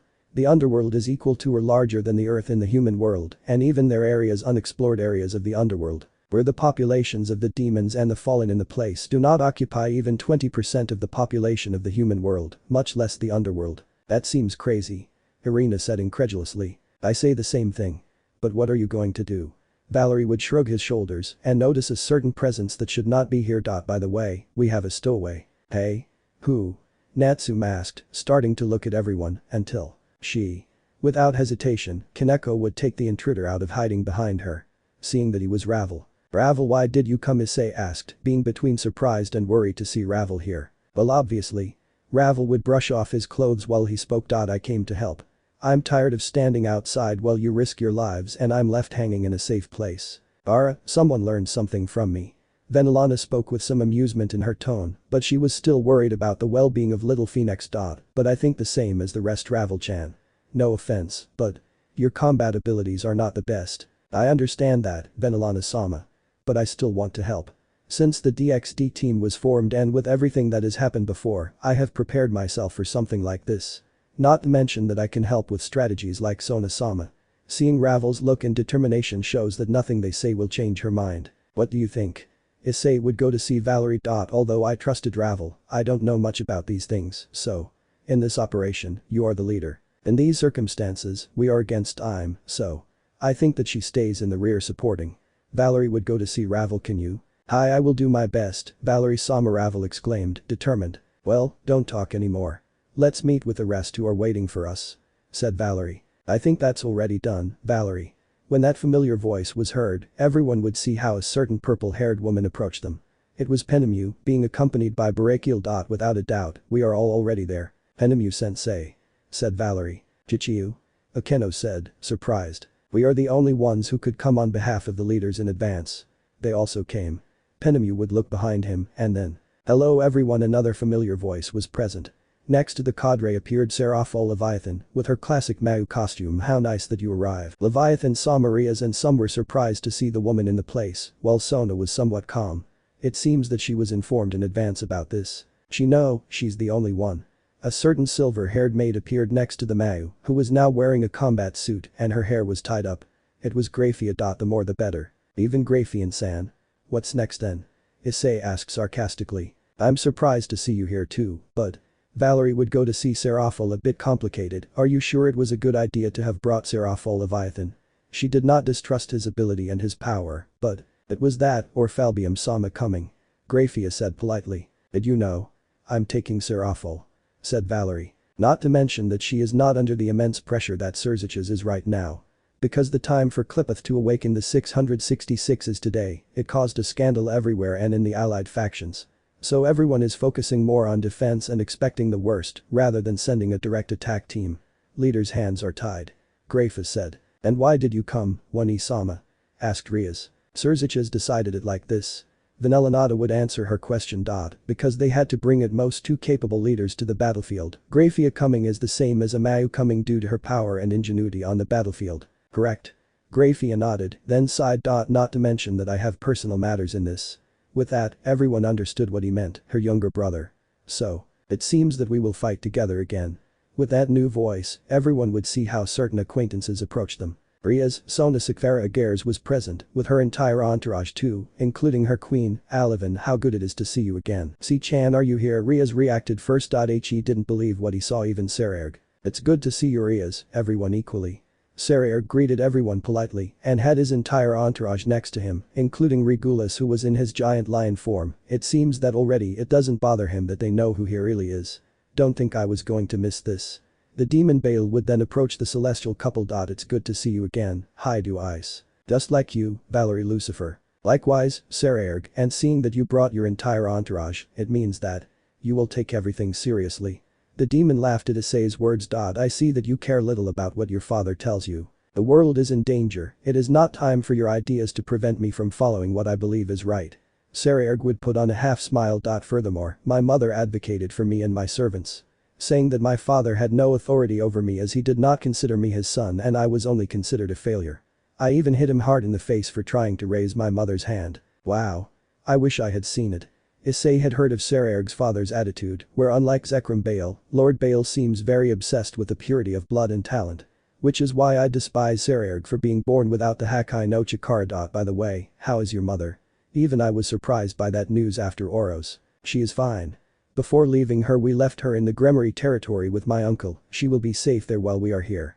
Sererg said. Hello too, hi to Issei. Another acquaintance was present. Razor Phoenix appeared next to the demon Baal, and his entire entourage was behind both of them. How long? Or I would say too much. Oh, Razor-san. I haven't seen you in months. Issei held out his hand, and the Phoenix responded to his greeting, how have you been? Ah well then. Well, there are some things I want to talk to you about, now is not the time. The fate of the world is at stake. And my 2 older brothers will come with the rest of the reinforcements later when everything calms down at home. I see. Although, we have a problem.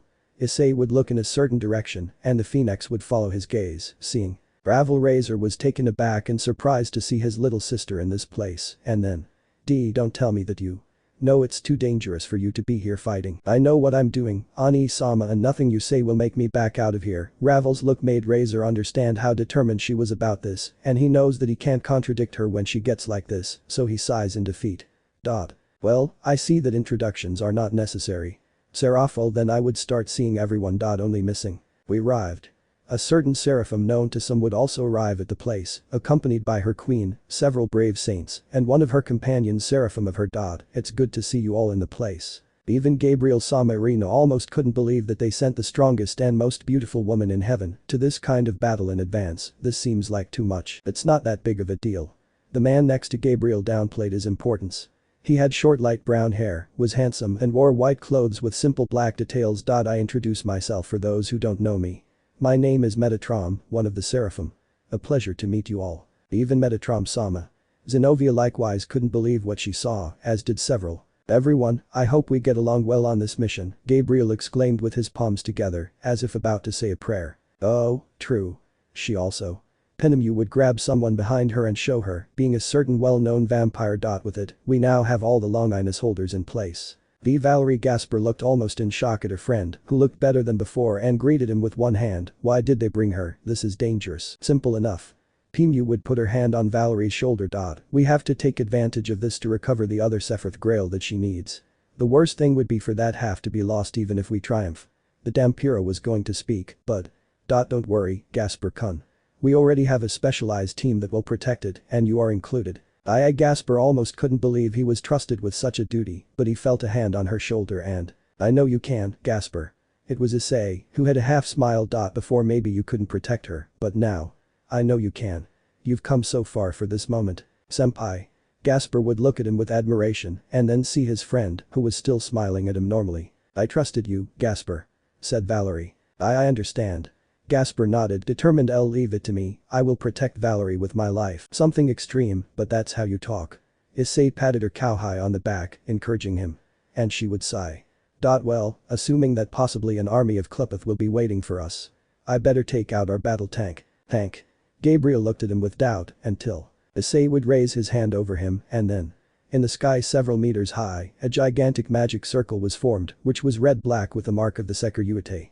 And from said circle appeared, floating in the air, a huge flying ship adorned with the design of a dragon. It was so big that it looked like the size of a public cruise ship. Obviously, most of them were speechless when they saw such an immense ship. And everyone could notice the immense aura that thing gave off. It was the same as Issei's. So, friends, this is a gift from the Nordics to me. It's one of those ships called Skadbladner, and this is one of the originals. I call him Ryudameru. Issei would see with some amusement the expressions that many had, of disbelief and astonishment. Because he grows with my aura and imagination, this buddy is very strong, although I haven't tested him in battle yet. But I have a good hunch. Issei would then see Grigori's two cadres. I propose that Valery-san and that specialized team lead Ryudameru while Gasper supports them, including Ravel. Ryudameru has a lot of weapons, mostly just magic cannons, but that's enough. Are you going to ask them for something so serious? Roswis exclaimed in surprise. Are you sure? No. But there are no more options. We need all the necessary weapons since it's just us. Issei's response made many drop in an I'm style drop. This guy has become a bit of a buff. You certainly showed off with this warship. At that new unexpected voice, everyone would see a woman approaching them, where Roswis sweat a little when she saw her. The woman had light blue hair, eyes of the same color, and she was wearing a Valkyrie outfit. Oh, I introduce myself. My name is Brynhilder, and I am a Valkyrie. The woman then notarizes a certain acquaintance. Aren't you going to greet your senpai, Rose-chan? Hello. Senpai. It's been a while since the last time. We'll talk about that later, the mission comes first. Brynhilder would interrupt Roswis and give a slight cough and look at the brunette. I brought a squad of Valkyries with me, so I propose that some of them handle and protect your Skadbladner. Oh, and I see. I guess it's okay. Issei accepted the proposal, and before anyone says anything else. And I propose the same thing with my girls. With that other voice, everyone would see how another woman approached them. She had somewhat light purple hair that was long to her waist, she was wearing a white dress and a kind of golden scepter in her hand. I introduce myself, young people.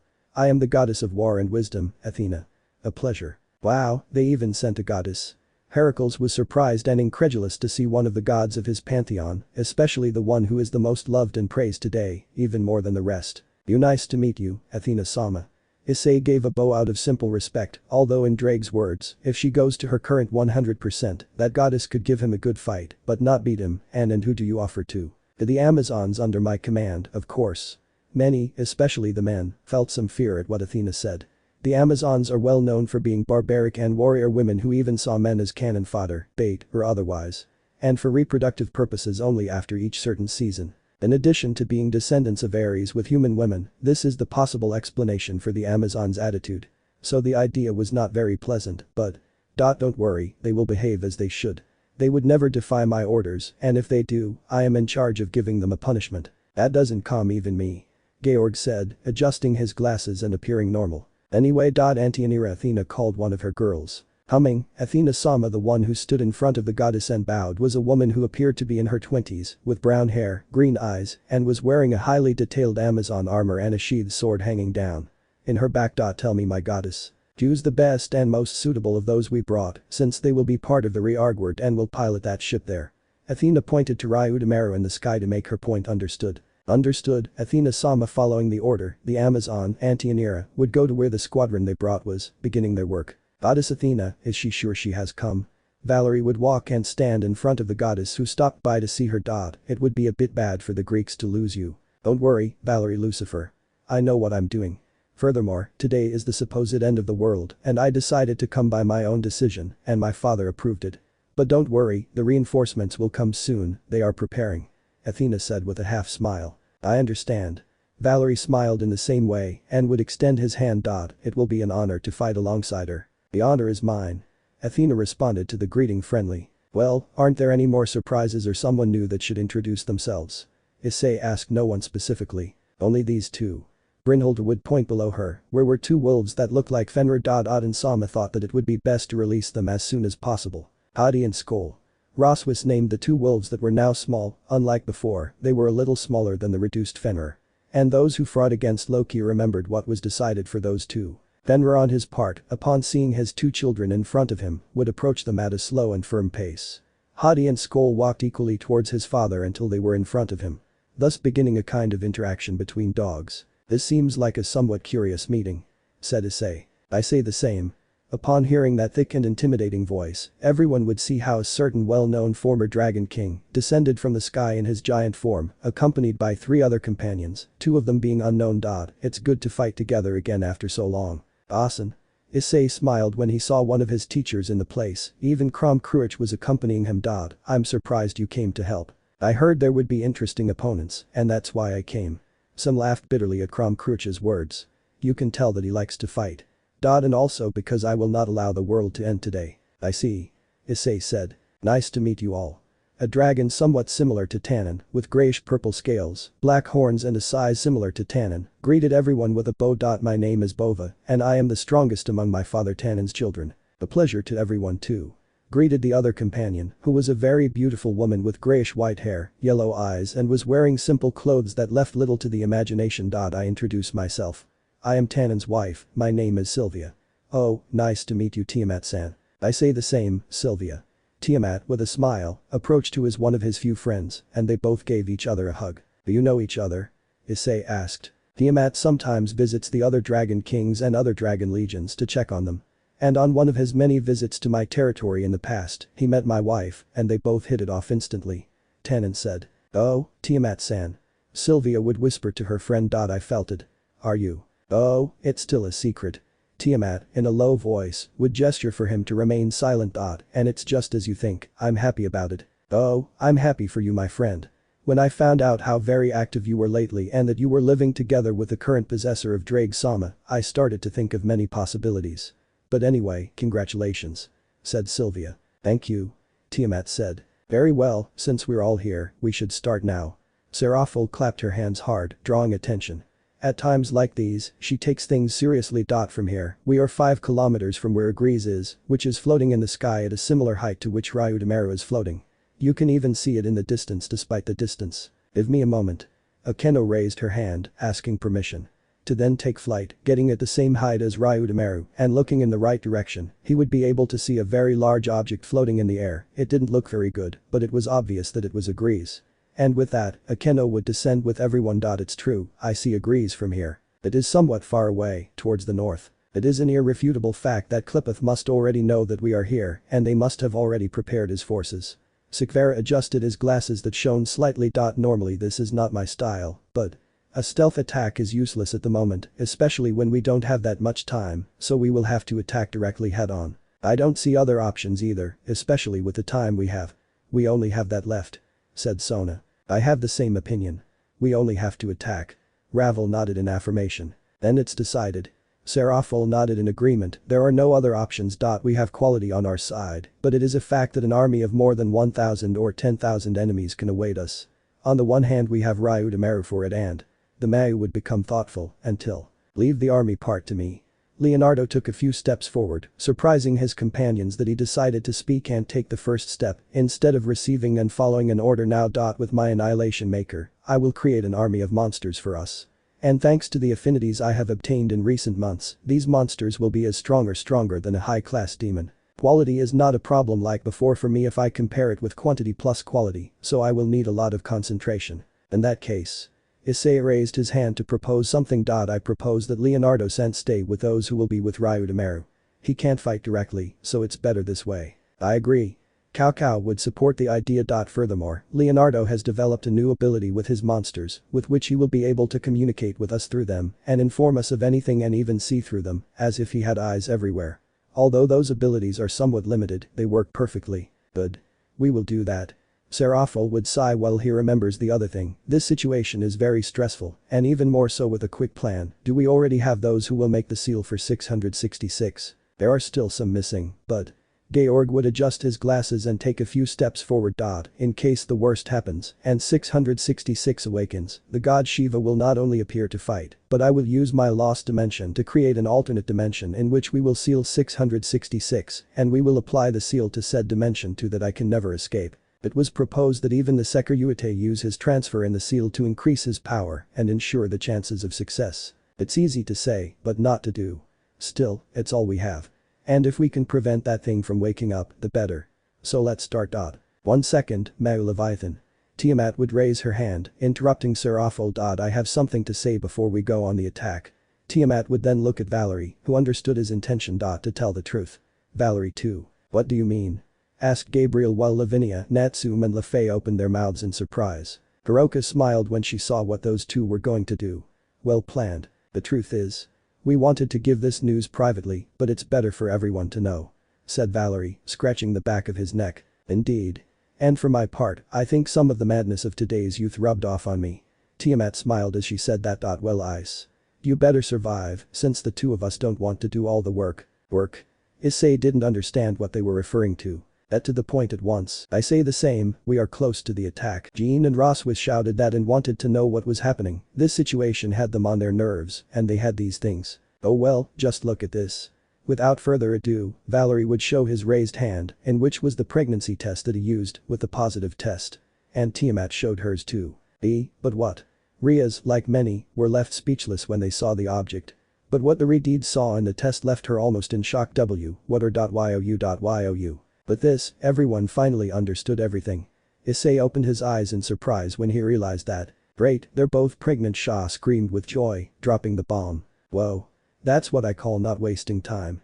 Zhu said with an ironic laugh. Now she understands why she felt some strange symptoms in those two. Geez. Now I consider Ice an example to follow. Biku said. You're exaggerating. Even though he said that, Arthur couldn't deny that his friend had hit the jackpot. While Elaine next to her was a little red because of this news. Haidu, bastard dragon, even in that you beat me, Razor screamed and cried tears of blood, while Ravel was very red at this news. She knew that Issei, Valery and Tiamat had already done that. But this. How many times were they doing it even in this situation? On her side, everyone was happy about the news, each with different reactions. Saji now looked at Issei with great envy that almost fainted at the news, with her classmate supporting him, while Kiba and Gasper smiled at seeing that Issei finally settled down properly.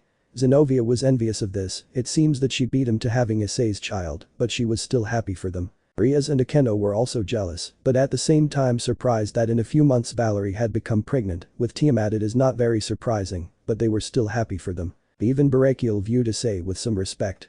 And Penemu was only happy for her student. What a pity that Azazel did not come. It is a fact that she would have cried when she knew that he would be grandfather, and at the same time she would have totally envied Issei. For his part, Krom Kruich only found the birth of life interesting, and he would give a thumbs up, as if congratulating them with gestures and not words. Sona, for some strange reason, felt a little jealous when she heard that, but she still congratulated those three, as did Tsubaki. Kaneko was very happy about the news while Asia and Irina, although at first they felt jealous, felt that it was a blessing and a sign. Many there felt it. Baby shower, this will be amazing, Lint exclaimed, happy for her older brother figure, and even more so because she will be an aunt. She will have to prepare herself. Wow. Hi do Ice. Doesn't waste time. Cow Cow said. Same here. Congratulations, Sarerg said with a smile, while his queen and bishop were red at this. Ice Aunt, that's great. Congratulations, said Dulio. I'm wondering the same. Congratulations. Mitsaya gave them both thumbs up and a half smile. Normally I would say that it is still very early, but since Griselda would shrug her shoulders. Those of today do what they want with these issues, and marriage has little importance. But I'm still happy for them. I say the same. Grafia agreed, with a half smile. Likewise. Venelana said. I'm happy for you, Tiamat. Sant Sylvia said. I say the same, hi do Ice. Tannen said. Well partner, that's what I call conquering the tops. I think the comment was unnecessary. Drake and Albion gave their opinions, but the idea of new lives was always good. And this will surely be marked in history, the first two holders of the celestial dragons who not only began a love relationship, but also the first to have a son who, thanks to the powers of both, will be crazy for the supernatural, as another descendant of Office and Great Red, but the lineage of Lucifer and Tiamat respectively. Issei, on her side, was between joy, crying and anger. Those two were pregnant. How was that possible? Unless. Damn, they played too much with that act, and surely the threesome they had was the straw that broke the camel's back. But they were both pregnant with him. Their children. That thought was enough to want to cry with joy and hug those two, but he remembered the situation they are in. They are idiots, they knew about that, and they still came. Issei finally exploded. Now those two are in danger here and the babies too. Ice. Valery and Tiamat were going to talk, but Seraphil would interrupt them. That gives us more reasons to fight hard, to protect them, and those beings who are not to blame for our mistakes. Seraphil was happy for those two.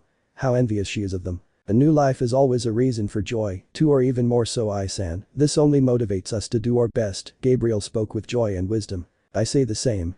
Athena nodded in agreement and happy for them. You. Issei looked at the two women who saw him so angry for the first time. Silly people. If he had known, he would leave them at home and damn, we'll be serious when this is over. There is no way I will let my children not see the world. This just motivates one more. Issei hit his palm with his fist. And to you too. Thank you, you don't know the joy I feel despite the anger I have now. I will express it better later. Valery and Tiamat nodded happily, they knew it would be like that. Very good, seeing as we have all decided and new lives are on the way, let's go on the attack. Hi, everyone agreed with what Tannen said, it was time. And with that, everyone would prepare to fly and go to the enemy base, while those who would pilot Ryudomaru got on it, as well as those who couldn't fly, thus beginning the march towards where Grease was. Rizavam Sama, we have everything ready for battle, and we have already sighted DXD approaching here. Euclid, accompanied by Nehema, gave his report to his superiors. And the others are outside waiting for orders. Excellent, then start with. I'm sorry to contradict you, father. But I suggest that they give the first blow, that they consider it his gift. Rizavam looked somewhat annoyed at Razavam, who did not even flinch before his gaze. We have to follow the plan properly. First we'll lure the two celestial dragons towards us and kill them while the others hold off the rest of DXD. But that part completed, we can begin to awaken 666. DCH. It seems very boring. I would prefer that they die because of those things and send them all away. Rizavam said. And will that give you any pleasure? It's easier for you to kill them yourself when we leave them defenseless with our hostages, otherwise everything will be in vain. Razavam said. Rizavam did not say anything about what his son said and proposed, and had to agree with him. At least for now it would be enough for him to kill both celestial dragons in that way, and then they would take care of Office and Lilith with 666 Trihixa. Alright. Do it as you see fit, but I want those two before me. I will make them suffer like never before. You could see the malice and madness in the tone of Rizavam, who was anxious. As you wish. Assented Razavam, with a hidden laugh. Heh, that gullible guy is believing everything. Once they finish off both celestial dragons, he is next to start the plan once and for all. You two go outside with the rest and hold off DXD however you can. And send my message that only the two celestial dragons can enter. Oh, and bring the Twilight Healing Nun along too. It won't do much good, but it's better to take her off the battlefield and leave them without a healer. Are you sure they will take that obvious bait? Asked Nehema. They will. Nodded Razavam and sighed. Although there is also a possibility that they brought more than one healer, that nun is the most problematic as she can cure even evil beings. And while there is also a good chance that they have brought other Twilight healing users, they must not be as specialized as that nun who has been the only and best wielder of Twilight healing so far. So she must also be eliminated along with the celestial dragons, just as a precaution. Very good. We will do that then. Euclid nodded in agreement and he would retreat from the place along with Nehema. It was time for the battle. The war between Team DXD against Klepeth had entered its previous moment before the real battle for the world. Chapter 46 Team DXD vs Klepeth. Start of the attack. The entire DXD group was flying towards Agrees and they were only 720 meters away from arriving. Until enemies in sight, Tannen warning of enemy sighting. And everyone who was flying, even those who were inside and piloting Ryudomaru, could see how a huge horde of monsters were coming towards them, many of them by air. It seems that they were waiting for them and are receiving them as they said. Although, what the hell? Valery noticed something, like many. Those things that went against them gave the appearance of creatures that deserved to be called monstrous demons, and even chimeras. In addition, they had dragon scales and had a great aura. Tch.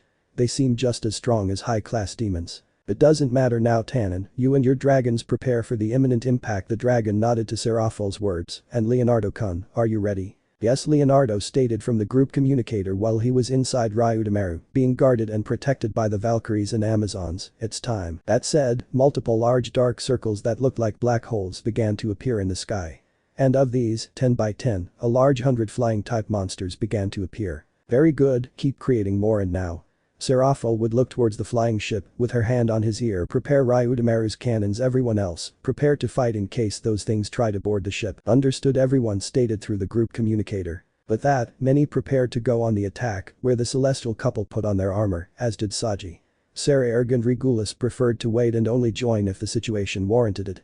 Gasper would enter the form of Baylor while he was with Valery inside Ryudomaru, and from the shadows he would cause beasts of darkness to appear outside, in the air. The Valkyries, Amazons, Angels and Fallen Soldiers, being led by Ravel, deployed Ryudomaru's mobile cannons and submachine guns, starting to aim at the enemies, ready for anything. At ready, Seraphol took command, and none of his childish or playful attitude was in her.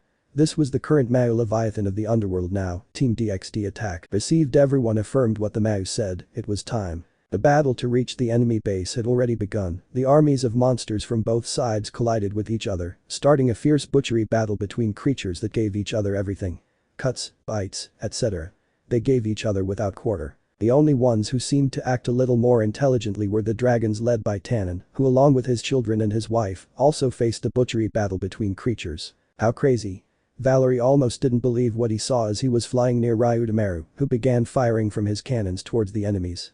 And the girl had to admit that those things were very strong and resistant, more than the common evil dragons from before, and their different animal parts will be a serious problem. And wait, and those tentacles. But what the buck? The girl almost couldn't believe what she saw approaching, like many. That looked like a horrendous beast with dragon wings and a body with many tentacles at the bottom. What a horrible thing. It seems the Klepeth did not come with half ideas, and I see several more of that same thing in the distance. Albion analyzed a view while focusing on said creatures, and saw how Tannen cut one of the tentacles of that thing with his claws. He showed that the problem lies in the size of those things. The best thing would be to act now. Issei looked at how a few of the dragons on their side had already been defeated and devoured, while Gasper and Leonardo's creatures continued to appear when many were destroyed. Tch. I just hope this doesn't traumatize anyone. This is a battle ice. Perhaps the closest thing to a war that we will see. Valery would then notice how one of those winged monsters with tentacles were coming towards them, and the best thing would be to start at once. She said that, ready to launch an attack, in addition to invoking her two dividing swords in her hand and the power of the boosted gear in her left arm. Very good, Issei nodded, determined. Summoning his two swords boosters in hand and the dividing gear on his right arm. As long as they don't go all out, there won't be any problems. Come on. I'll accompany you, Saji exclaimed. Now the massacre begins, Tiamat shouted with a terrifying and sadistic face. I hope they entertain me a little.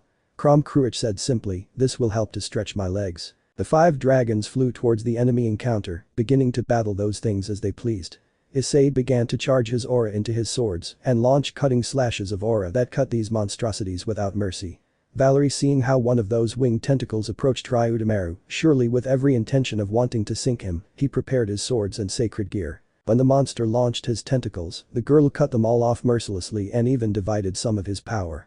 The monster felt the pain, but could not say more. Since Tiamat from where he was threw a compressed and concentrated blue flaming sphere at him, killing him and causing him to burn in flames. Saji, on his side, began to spread his tentacles around while he was surrounded by many of these things, burning them with their black flames and turning them into dust instantly. Ha, they drop like flies. Prom Cruich just cut those things effortlessly with his claws, and when one was going to attack him from behind, he raised his right fist, hitting the eyesore from behind without turning around, and then turned it to ashes with his flames. Make sure you don't let any of them escape. Tannen would unceremoniously throw a large fireball at some of those things. And some were bigger. Don't hesitate at any time. We won't Issei, Valery, Saji and Tiamat stated, returning to the attack against those things while shooting and or cutting everyone that approached them. While Prom Cruich would shrug his shoulders and go about his business without much encouragement, these things are only dangerous because of their numbers. Tannen, seeing that those 5 were doing their thing, turned to see the dragons who were under his charge, among them the members of his entourage. Everyone knew they were risking their lives, and perhaps many here will not live after this, but if they die, they will do so with honor, like the dragons they are. After a joint roar, Tannen along with his wife, children and his subjects, went to meet the enemy entities. It didn't take long for the sky in the area to become a war zone between monsters, an area that showed no mercy at any time. Sylvia, in a dragon humanoid form, slit the throats of several of those things. It was clear that these beings were not thinking, so she did not care about killing those fools. Her children, led by Bova, defended Ryudameru from the enemies that crossed the defensive line of the dragons, dark creatures and beasts of annihilation maker. Valery, with his sword, shot one of those things that was near Ryudameru and broke it into pieces. Seeing how pieces of that thing fell into the ship disgusted many. Issei, after getting an idea, would release his words. Swords and these would begin to float next to him, just as he summoned many white wyverns from his jewels. And after snapping his fingers in a reddish-whitish glow, the large 100 red and white blades appeared next to him. Penetrate yourself. Fading Welsh deadly rain extending his hands forward, Issei's blades began to fly towards the enemies, piercing them either in the heads or the chest to kill them. Many died, and others barely survived. Tch. This won't be enough, but we have to continue. I say the same. Saji with his tentacles, which seemed sharp, crossed the bodies of those things and burned them with his black flames, turning them into dust instantly. And then move on to others. Get out. Prom Cruich pointed his palm towards a large group of those things, launching a gigantic flame from his hand, effortlessly turning his enemies into dust. Worthy of the strongest evil dragon. Osh. Valery would watch as more and more of those things approached them. They didn't stop coming until he came up with a solution. Serafal, tell Dulio-san to get ready, we need you to control the weather. But that would be. I have no problems. Dulio interrupted Serafal through the group communicator. Stand back and let those things come closer. I'll do the rest. Well. Valery nodded in agreement, and you heard everyone, back off, a storm is going to break out. Oh, this is going to be good. Tiamat smiled in amusement as he backed away like the rest of the dragons. Even Gasper and Leonardo controlled their creatures to back off and wait. And with that, the enemy beasts began to get closer and closer to them, until Dulio, now Griselda exclaimed, a little scared deep down at seeing those things approach. Very good. Dulio would raise his hands in the air, as if he were waiting for divine illumination. And instantly, hundreds of artificial black clouds appeared in the sky, like angelic circles. All of this loaded with a lot of power. Goodbye. Lots.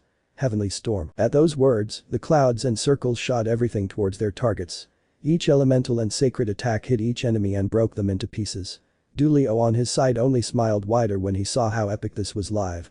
And the others watched almost speechlessly at Michael's Joker's almost endless barrage of attacks. When the bombing attack ended, the surviving enemies and those who came after the already eliminated enemies went against them to avenge the fallen. Hup. With that they will be fine for the moment. I will shoot again if the situation warrants it. Dulio sighed while making a gesture with his hand for them to continue with the above. Understood. Valery nodded to his words and would see the others. Let's continue, we still have to get to agrees and we must continue until then. Everyone nodded at Lucifer's words. Time for the counterattack. Tannen, his wife, his children, and his subjects reappeared and began attacking every nearby enemy. Gasper and Leonardo's creatures did the same, starting another carnage, this time a little less active than before, and Saji joined them to keep things in order. Seeing that Tannen and Saji had everything in order, Issei, Valery, Prom Cruich and Tiamat went for what was left of those huge winged beasts with tentacles as they were approaching Ryudameru. With their swords and claws respectively, and their shots managed to keep those beings away from Ryudameru. Even the celestial couple sent wyverns against those things and shot them and or divided their power to help the dragons who were in trouble. Tannen used his jaws to bite into the neck of one of those chimera-like things and then launched a large flare of flame at a few near him. While that was happening, Sylvia launched all kinds of elemental attacks from her hands: fire, ice, water, lightning, wind. And she even moves her hands and fingers to make pillars of earth rise from the ground, stabbing at those things. She is a very special case among dragons, as she is able to use any element of nature and use it to her advantage, since she is the type of dragons that are more focused on magic, perhaps not at Ozzy's level. Dahaka, but she has enough power to be considered someone at the Mao level, even Dragon King. On the other hand, Bova and her brothers cut the throats of many of those things without mercy. Seeing how one of his companions was defeated by one of the enemies and had his throat slit made Bova grit his teeth. They knew what they were getting into when they came, but this was what they did. Fight. They were not about fighting for factions or ideals, they did it for themselves. For their own freedom, and that was what drove them, being free to choose their lives. Seeing how another of his companions perished made him roar. Dragons are not merciful beings when they are furious. He threw his flaming breath at one of those enormous winged ones with tentacles to stop his advance. Those demon mollusks were going to die. One of his brothers launched an electric shock in the other water, the attacks combined along the way and hit the monstrosity squarely, killing it and causing it to suffer the shock. The dragon brothers and sons of Tannen looked at each other and nodded. If they were going to die, they will do so on the battlefield after destroying most of those things. After all, they are also fighting for the future of generations to come after them. Support the dragons more with ranged attacks. Ceratal gave the order from where he was, on one of the high points outside Ryudameru, seeing firsthand the massacre that was taking place in the place. And everyone's affirmative response was immediate. On the right and left sides of Ryudameru, the others divided into certain groups to work better while fighting those things that wanted to board the ship and at the same time watching the aerial battle. They did not fight much against those things, since there were few that approached the ship, and the dragons along with the creatures of the two children with long eyes took care of everything. Even so, everyone saw the rawness of this battle, and some felt a little nauseous. Not because of the battle itself, but more because they were killing each other. Seeing such cruelty was not an everyday thing. The most experienced saw everything as if it were nothing, but those who were not tried to be strong. Careful, to the right Sikvera's voice made everyone see that direction.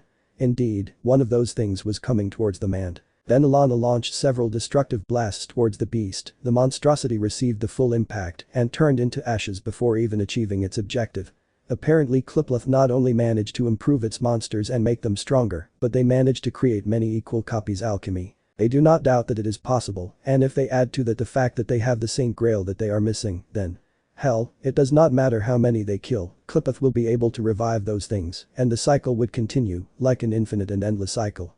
And be alert at all times and do not let those things board the ship, understand? Everyone nodded at Sona's order, who would bring her hand to the communicative circle in his ear. Ice-kun, sorry for bothering, but doesn't Ryudameru have something else that could be useful? Don't ask me, because I've never tried it in combat and back off you bucking bird. Hearing the sound of a cut and a bird-like scream spoke for itself. Until what? Are you serious, Ryudameru? And why didn't you say it before? It doesn't matter anymore. What's wrong? Sona asked the general question as he paid attention to his surroundings with the battle happening. Friends, have you ever wanted to pilot a ship of your own? At Issei's words, which confused some, suddenly Ryudameru would start to shake a little, and at the bottom of it, something would open as something a little shiny came out and floated in the air, followed by similar things. Whereas the reddish glow dissipated, something similar to several small ships around Ryudameru was seen that seemed to be inspired by the Star Wars ships, red-black in color with the dragon design. But what? You impress me more every day, Ryudameru. Ice-kun, you better tell us what to do or what they do those things. Sona took the boy out of the attack away. Seriously, it's worse than Sikvera, who seemed a little excited when she saw those small ships. Okay, Issei would cough and listen everyone, those small ships even by themselves can be controlled by Ryudameru, so he informed me, but they can also pilot them to fight these things. It's his decision, and although he may not seem like it, Ryudameru has his own consciousness. Well, thank you. Sona nodded and thanked while closing the group communication circle. Listen, those of you who don't have the confidence to go fight head-on when we reach the enemy base, use these ships and support them from afar. We'll take care of it. Kaichu Tsubaki and the rest of his group, except Rujul and Benia, took flight to get on those small ships. Girls, you two and Yubaluna, go and take care of Ravel Razor, ordered his handmaidens, who nodded with a joint yes and went to do their work. The Citri and Phoenix girls boarded the small ships that were big enough to fit 3 people per ship. It's good that they all went in pairs, it made things easier. Thus they began to handle these ships as best they could, and with the help of Ryudameru, who somehow transmitted the information to them on how to use these things, those ships deployed and joined the aerial battle.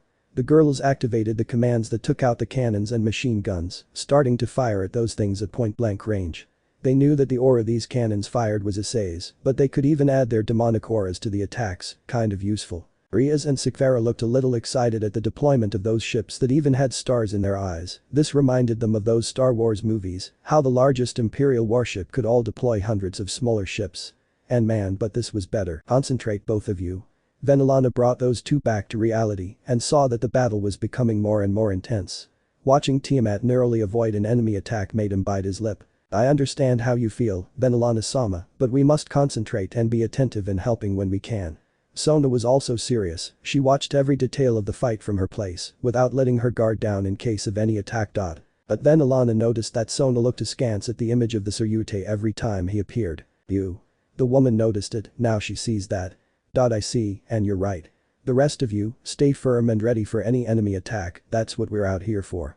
She gave her order while sighing. Not even in the Civil War did she feel so agitated and nervous. This is bigger than back then. On the other hand, Riaz, her group, Razor, Sarayarg and Sikvara with their groups and others watched the battle with conflicting emotions.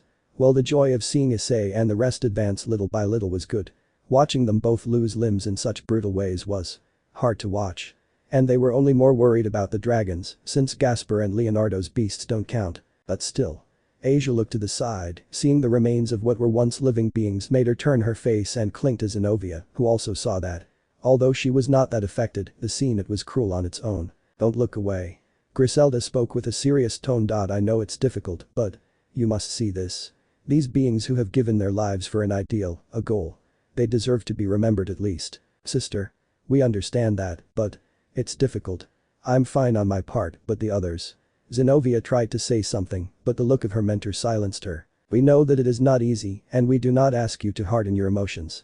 Dulio spoke this time. It's difficult, it's cruel, but this is a small sample of what war is, a real war. Dulio would sigh with his hand on his chest. When this is over. Those of us who survive will be able to mourn the dead, now is not the time. Then. Cry then. Asia felt her eyes moisten. She wiped away her tears with one hand and would watch the battle. She promised herself to be strong for others, and if this is what she must do, she will do it. Zenobia and Irina's hands on her shoulders made her see that she was not the only one. Those two had training, but still like that. You could tell that not even with all the training in the world you can kill your emotions, some of them are always there. Riaz, Sona, Sikvara, Razor and Sarayarg were watching everything. The 5 leaders of their respective groups, and this was a way of preparing. They were not going to let any of their people die if they can help it, the pain they would suffer would be too much. Seeing how Issei managed to cut some of those birds that were near Ryudamara made them wonder. What will he feel when he sees everything directly? Ice is sure trying to record this in his mind. Naya. Kuroka seemed to catch what the 5 of them were thinking. Remember. So that what happens here is not repeated. And those who died are not forgotten. It's more difficult than it seems. It's very cruel. Kaneko watched with difficulty as one of the Tannin dragons managed to kill one of those monstrosities by sacrificing itself. Giving Valery the opportunity to kill the enemy with a shot that killed both. Seeing how Valery stayed for half a second watching the fall of both of them made them realize that not even she was made of stone. Perhaps later she will suffer from the pain of this battle that lies beyond the physical wounds, the psychological ones hardly go away. Both Issei, Valery and Saji were suffering from other types of injuries, the worst ones. Although they hope that this does not worsen Valery's condition. Her baby is still fine at least. We must see everything, not let them suffer alone. Elaine watched the battle seriously. She was truly expecting something big when she decided to come, but this is more than she expected. I expected. And yet. This was her way of showing her conviction. And support each other. That's why we are friends. LaFay put her hands on the shoulders of Asia and Kaneko, who nodded. Then we will pray for the fallen. Irina crossed herself, as a sign of respect for those who have fallen in battle so far. Asia nodded and just prayed a little. Thiba, Arthur and Bhikkhu watched the battle in silence. They had to prepare their minds and hearts for what is coming. They know they must be firm. Kill if necessary. They already did it before, so it will be easier, but even so, they must be prepared. Killing is never easy since one false step, and you can lose yourself. And Sha and Zhu thought the same, who calmly watched what was happening. But Saya watched the battle in silence from a somewhat high area of Ryudamaru. He was not as affected as the rest. He has seen many things throughout his young life, although this is another level. He knew that the world and life was cruel, but only those who have a great will have the courage to continue fighting and believing in a better world. And he sees that it won't be that long to reach agrees, he just has to wait and on the real battlefield, he will demonstrate what he who is known as the being who equaled or surpassed God is capable of. On Ryudameru's right side, Gabriel looked at the battle with pain, but did not lose firmness, and Metatron was only calm. It seems that he was prepared for this, but for him this was still very unfortunate. Seeing how several of those small ships appeared from the bottom of Ryudameru and went to attack those things left them a little calm, and it didn't matter if those ships were destroyed, Ryudameru could create more, and they didn't have to worry much about the manned ones and. Be careful, here comes a big one. At the voice of one of the brave saints, they saw how one of those monstrosities, which was about 5 meters high, was coming towards them. Gabriel and Metatron were going to do something, but they saw how Issei arrived and, using her swords, cut and severed that thing, and then burned it with his red flames. Immediately, Issei summoned several wyverns to fire and drive away those who were coming, while Valery fired from a distance to help protect Ryudameru. For heaven's sake. It was close. Jean sighed, somewhat relieved. It's better not to get distracted. Still, how are those things so strong? Not even the evil dragons were so strong and brutal. I have several assumptions for this question. Georg adjusted his glasses while calmly watching the battle that was taking place. And maybe this is related to that. So? Asked Siegfried. I am informed that, lately, the hells of every mythology in the world are very desolate, more in the sense that the most recent souls are no longer in said hells, at least most of them. Said Georg. As? Is it? Cao widened his eyes as he more or less caught something while he thought seriously. What's happening? Is this matter so serious? Asked Heracles. If you have something to share, I would like to hear it. Athena approached the young heroes who passed her by to look at her. I think I have more or less an answer as to how Qliphoth managed to create creatures as strong as these. Georg would seriously look at the aerial battle that was taking place. The bodies of those things are already strong, but their souls, although corrupt, they are the trigger of their strength. However, for them to be so strong, not only does the body have to be powerful, even if it is an artificially created one, the soul also has to be. A small example of this would be Issei, who still with his body with the powers and blood of great Red and Office, his soul is human, but the will of said soul is very strong that he can draw very well and little by little the power and potential of his new body. And what does that have to do with it? Jean did not understand what her partner meant with all that. She'd better get to the point. If the soul is not strong in will, the powerful physical body will not be able to release its best. But what if there was a way to replace this factor? Something that replaces said consciousness and will and is another secondary type. Georg would adjust his lens by saying that. I see. Siegfried would cross his arms, being somewhat serious. You say the Qliphoth used the Saint Grail to summon millions of dead souls from all hells, and that they combined a certain amount of these into one, to create powerful and unconscious souls that still awaken the true power of the physical bodies of these things. True. That's right. Georg nodded and affirmed. It is even possible that they have discovered the secrets of how souls and life are created with the help of the Saint Grail. Even using it to be able to create artificial souls for it and without spending many resources. TCH. How unpleasant. Jean crossed her arms upon hearing that while she now saw those creatures without consciousness with some empathy. Spiritually they do not know who they are, since they are already dead, and Qliphoth deprived them of said consciousness. How horrible. Abi-chan. Metatron looked a little worried at how her sister's gaze was lowered after what she had heard. He couldn't blame her for feeling that way, and he even understood her. Don't worry. Gabriel spoke in a low tone as he went on to watch the battle again. He now understands why he lately felt that he was hearing screams spiritually, these things. Everyone, stay alert and keep your weapons ready. None of those things should enter the ship. Everyone nodded, somewhat surprised, at the Seraphim's order. How does she do it? The Amazon leader, Antianira, looked at the angel with doubt. How can she be firm when she sees so many deaths? And even more knowing that, spiritually, those things are innocent without consciousness inside. Because I saw it in the Great War. Gabriel watched the battle while she spoke, seeing how the allied dragons were attacked, made her launch a shower of golden spears as support. When I was young. At first I just wanted to follow my father's will, follow orders because I believed that would bring the peace that we longed for. How naive I was. Life. Emotions, everything is complicated, and with war, I learned a lot. Seeing the deaths and the pain it caused made me understand that we were not doing anyone any good. As much as we have tried to defend humans from atrocities, that war only did more harm than good. We lost friends, families, leaders. Gabriel clenched his fist as he remembered that. I may be naive in many things, but I am not stupid. I know that sometimes fighting to protect peace is the only thing left. That is why I remain firm despite the pain I see, because it is my way of giving my respect to those who are giving their lives. That is the oath I took after father's death, to fight not because I am given orders. I will do it because I want to protect the peace that he longs for. Everyone saw Gabriel with surprise. It was obvious that she was a leader behind her sometimes naive character.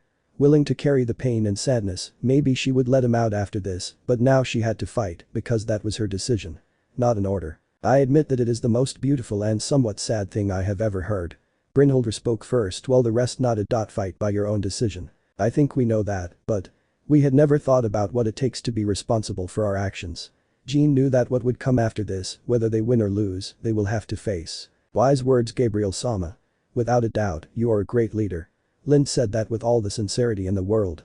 The seraph smiled at the Joker's words from her. It was good to see that she inspires others a little. Well, I think we can help while we are here. Marana, ace of Gabriel, raised her hands and created several spears of very dense light, which he launched against those things that were making life impossible for the dragons, killing those things without hesitation. Hao Kao took a couple of steps as his spear glowed gold, shooting two powerful golden bursts from the tip that created loud explosions in the sky, killing those evils and preventing further casualties on the dragons. Georg manipulated the fog of his longinus and with it enveloped many of those things and then made them disappear after the fog disappeared. In the dimensional gap, these things will die on their own. All this while Siegfried, Heracles and Jean watched what was happening from a distance. They did not have special ranged attacks, and the other had to reserve his balance breaker. It was not worth using it with these things, at least not now. Gabriel smiled a little when he saw how determined the formerly called false heroes were. It seems that they have had the opportunity to redeem themselves and… Suddenly, he felt a familiar pulse coming from the true longinus. He knew what it was, and he smiled at it. It seems his father's will chose the person, so to speak, indicated to use his power. Metatron stood next to Gabriel. The seraphim knew that her sister was wise after her childish attitude. She was a great leader, and her words have just inspired those young people. Act because it is what you want. Not because they tell you to. In front of Ryudameru, Penemu bit her lip at what she saw. Damn mindless eyesore, they are even more dangerous than any high-level mythological creature. With Barakiel and several fallen wielding cannons and submachine guns that Ryudameru summoned for them, they fired bursts of magic and light from the cannons and submachine guns that impede the enemy advance. Seeing how Sylvia and Tiamat defended Ryudameru from those monstrosities with wings and tentacles calmed them down a little, but not completely. Little by little they got closer to agrees, but those things didn't stop coming. They were like the damn plague, and that was bad. And Penemu can bet that even Seraphol is under a lot of pressure now from this. Well, Gabriel, it seems like she and her people are providing ranged fire support. How far are we from the island? Penemu asked her cadre companion. We can see that we are close, but the enemy attack prevents progress. Barakiel sounded somewhat worried while he spoke and watched the battle, and it was no wonder. Oh, just looking at that makes me vomit. One of the high-level fallen had a bit of the urge to vomit after seeing the grotesque battle scenes. And her companions understood her, even her leaders. Not even the biblical war of the past can compare to this, and this is only a previous combat. I must admit that Klipov prepared very well for this. They have created a large army using alchemy, and, even if we kill everyone, with the Saint Grail they can revive them. All without wasting resources. Pemu said bitterly. I know. Barakiel nodded. The problem is that we can't move fast now. And with every minute that passes, 666 could wake up at any moment. And I doubt they will last long unless they are serious. But if those things don't stop coming, we won't achieve anything. Natsume had a point, and the time factor is not something they have in their favor right now. I propose that the forces retreat and that Dulio-san takes care of all that with his Zenith Tempest, as he did at the beginning. Lavinia proposed the most optimal movement to advance. I agree with that. Tobio nodded and affirmed. Very well, it's decided. Penemu would activate the group communication circle. Listen everyone, let the forces retreat again and let Dulio-san prepare to shoot again. Oh really? Oh come on, why do I always have to do everything myself? Dulio sounded like he was complaining, but… Dulio, you are the leader of DXD, there is no other reason. And you with your Zenith Tempest are the greatest firepower. So do it at once, we don't have time. Griselda was heard scolding him, as always. Alright. It's okay. Geez. At least I hope they make it up to me later, Dulio said tiredly. Anyway. Penemu would cough and… Valery, everyone back away again, Dulio will shoot again to advance. Understood, everyone stated through the group communicator. With that, all the dragons and creatures of the two children retreated and then positioned themselves around Ryudameru. While the enemy monsters attacked them again. Dulio would raise his hands again in the air, creating multiple black clouds, artificial lights, which began to flash and produce strong winds everywhere. Stop disturbing my peace of mind for once. At those words of Dulio, fierce tornadoes or hurricanes combined with lightning, fire and ice occurred everywhere, beginning to engulf the great horde of enemies that survived and those who came to replace those who had died. The impact was such that there was nothing left of those things, just maybe a few traces, while those tornadoes went into the distance, in the direction where Agrees was and, with luck, eliminating the rest of the enemies as they arrive. Everyone who saw that was speechless, again. Without a doubt, our leader is a monster. Valery gave his opinion. And be careful if you do, so to speak, get angry. Still, damn. It's a powerful attack. Issei would then look towards the ship where Dulio was. But I doubt he can do it often, especially considering how he is. Michael's Joker looked tired and seemed to fall asleep while Griselda supported him, even giving him a small box of food to help him recover. This jerk is always hungry after doing something similar. Serafal, orders. Tannen knew they had to move now. Let's move forward. And everyone keep your eyes forward in case of an enemy attack. Serafal sighed after saying that. Reports of damage to the ship. Dear Gabriel, we have suffered no damage to our part of the ship. Everything is fine, only some parts of the bodies of those things on the ship. The Mau nodded to the Seraph's words. Dear Venelana, there is no damage on our part either, just a somewhat high morale with everyone. This is Penemu, same where I am. Casualties? Everywhere. That was the report that Serafal wants to hear. Asper Khan and Leonardo Khan can still create more of their creatures. Although many of those perished in the entire battle, and creating more costs energy and concentration. Valery reported. Almost 20% of the dragons here have perished. Tannen broke the news, it was only the beginning, and they have already lost so many of those who cannot return. It is clear that Gaspar and Leonardo did everything possible to avoid a large number of casualties. I understand. Serafal nodded to what was reported, he did not want more information of that kind. He hates to admit it, but the priority was to have all the Longinus holders whole, especially both celestial dragons. Ice-chan, Valery-chan, how are you? Somewhat tired, but nothing serious. The same as he. The celestial couple seemed ready to move on and knew that they must move forward no matter what it costs them. Tiamat-sama, Saji-kun and Krom-Kruch-sama, how are you? Serafal asked about the condition of those three, but about Tiamat and his condition, hopefully his recent pregnancy has not caused problems in the fight. I'm fine, you worry about almost nothing, girl. Tiamat said. I'm fine, although a little tired, but very well, Leviathan-sama said Saji. Ah. Krom-Kruch sounded like he didn't care, at least that's enough. Okay. Everyone listen, this is our only chance to advance and reach Agrees. Be ready, because the real fight is coming now. Serafal felt his words give the message go full steam ahead. Ryudomaru continued his advance with the dragons and beasts of both children following his pace, and with Issei, Valery, Saji, Tiamat and Krom-Kruch going to their side in case of an attack. The celestial couple knows that it is time to the real fight, a part of them felt afraid, but on the other. They were determined to overcome this global crisis. It seems that the first lines of defense have fallen. Rizavam looked outside through the window of the largest building in Agrees, where they could see that hurricane attack that destroyed all their monsters on the way here. That's a fact. Razavam didn't even worry about it, with the Saint Grail they can recover them, and they still have one or another special toy that they haven't used yet, but that guarantees a lot.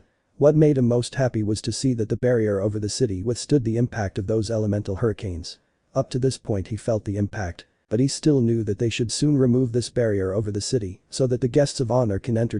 The real battle outside will begin soon, we just have to wait for those two and that none to come. Heh. Well, let them come quickly.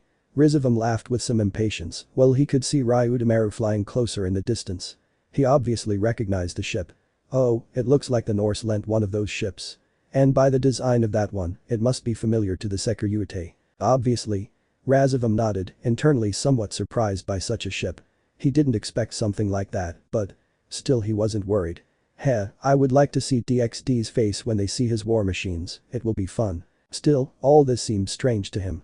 Why do demons and fallen fight for this world? She understands it with the angels, but still. This decaying world is no longer worth living in. Its own inhabitants are the ones who make this world become a worse world every day, beings who see no further than their own ambitions. Although he admits that he was the same, now after seeing everything with a more analytical eye, he could see that in fact, this world is not salvageable and cannot be saved. The same thinking beings that inhabit it are like cancer or a virus, difficult to kill, and sometimes it never goes away, since over the centuries ideas of peace, equality, understanding have been formed.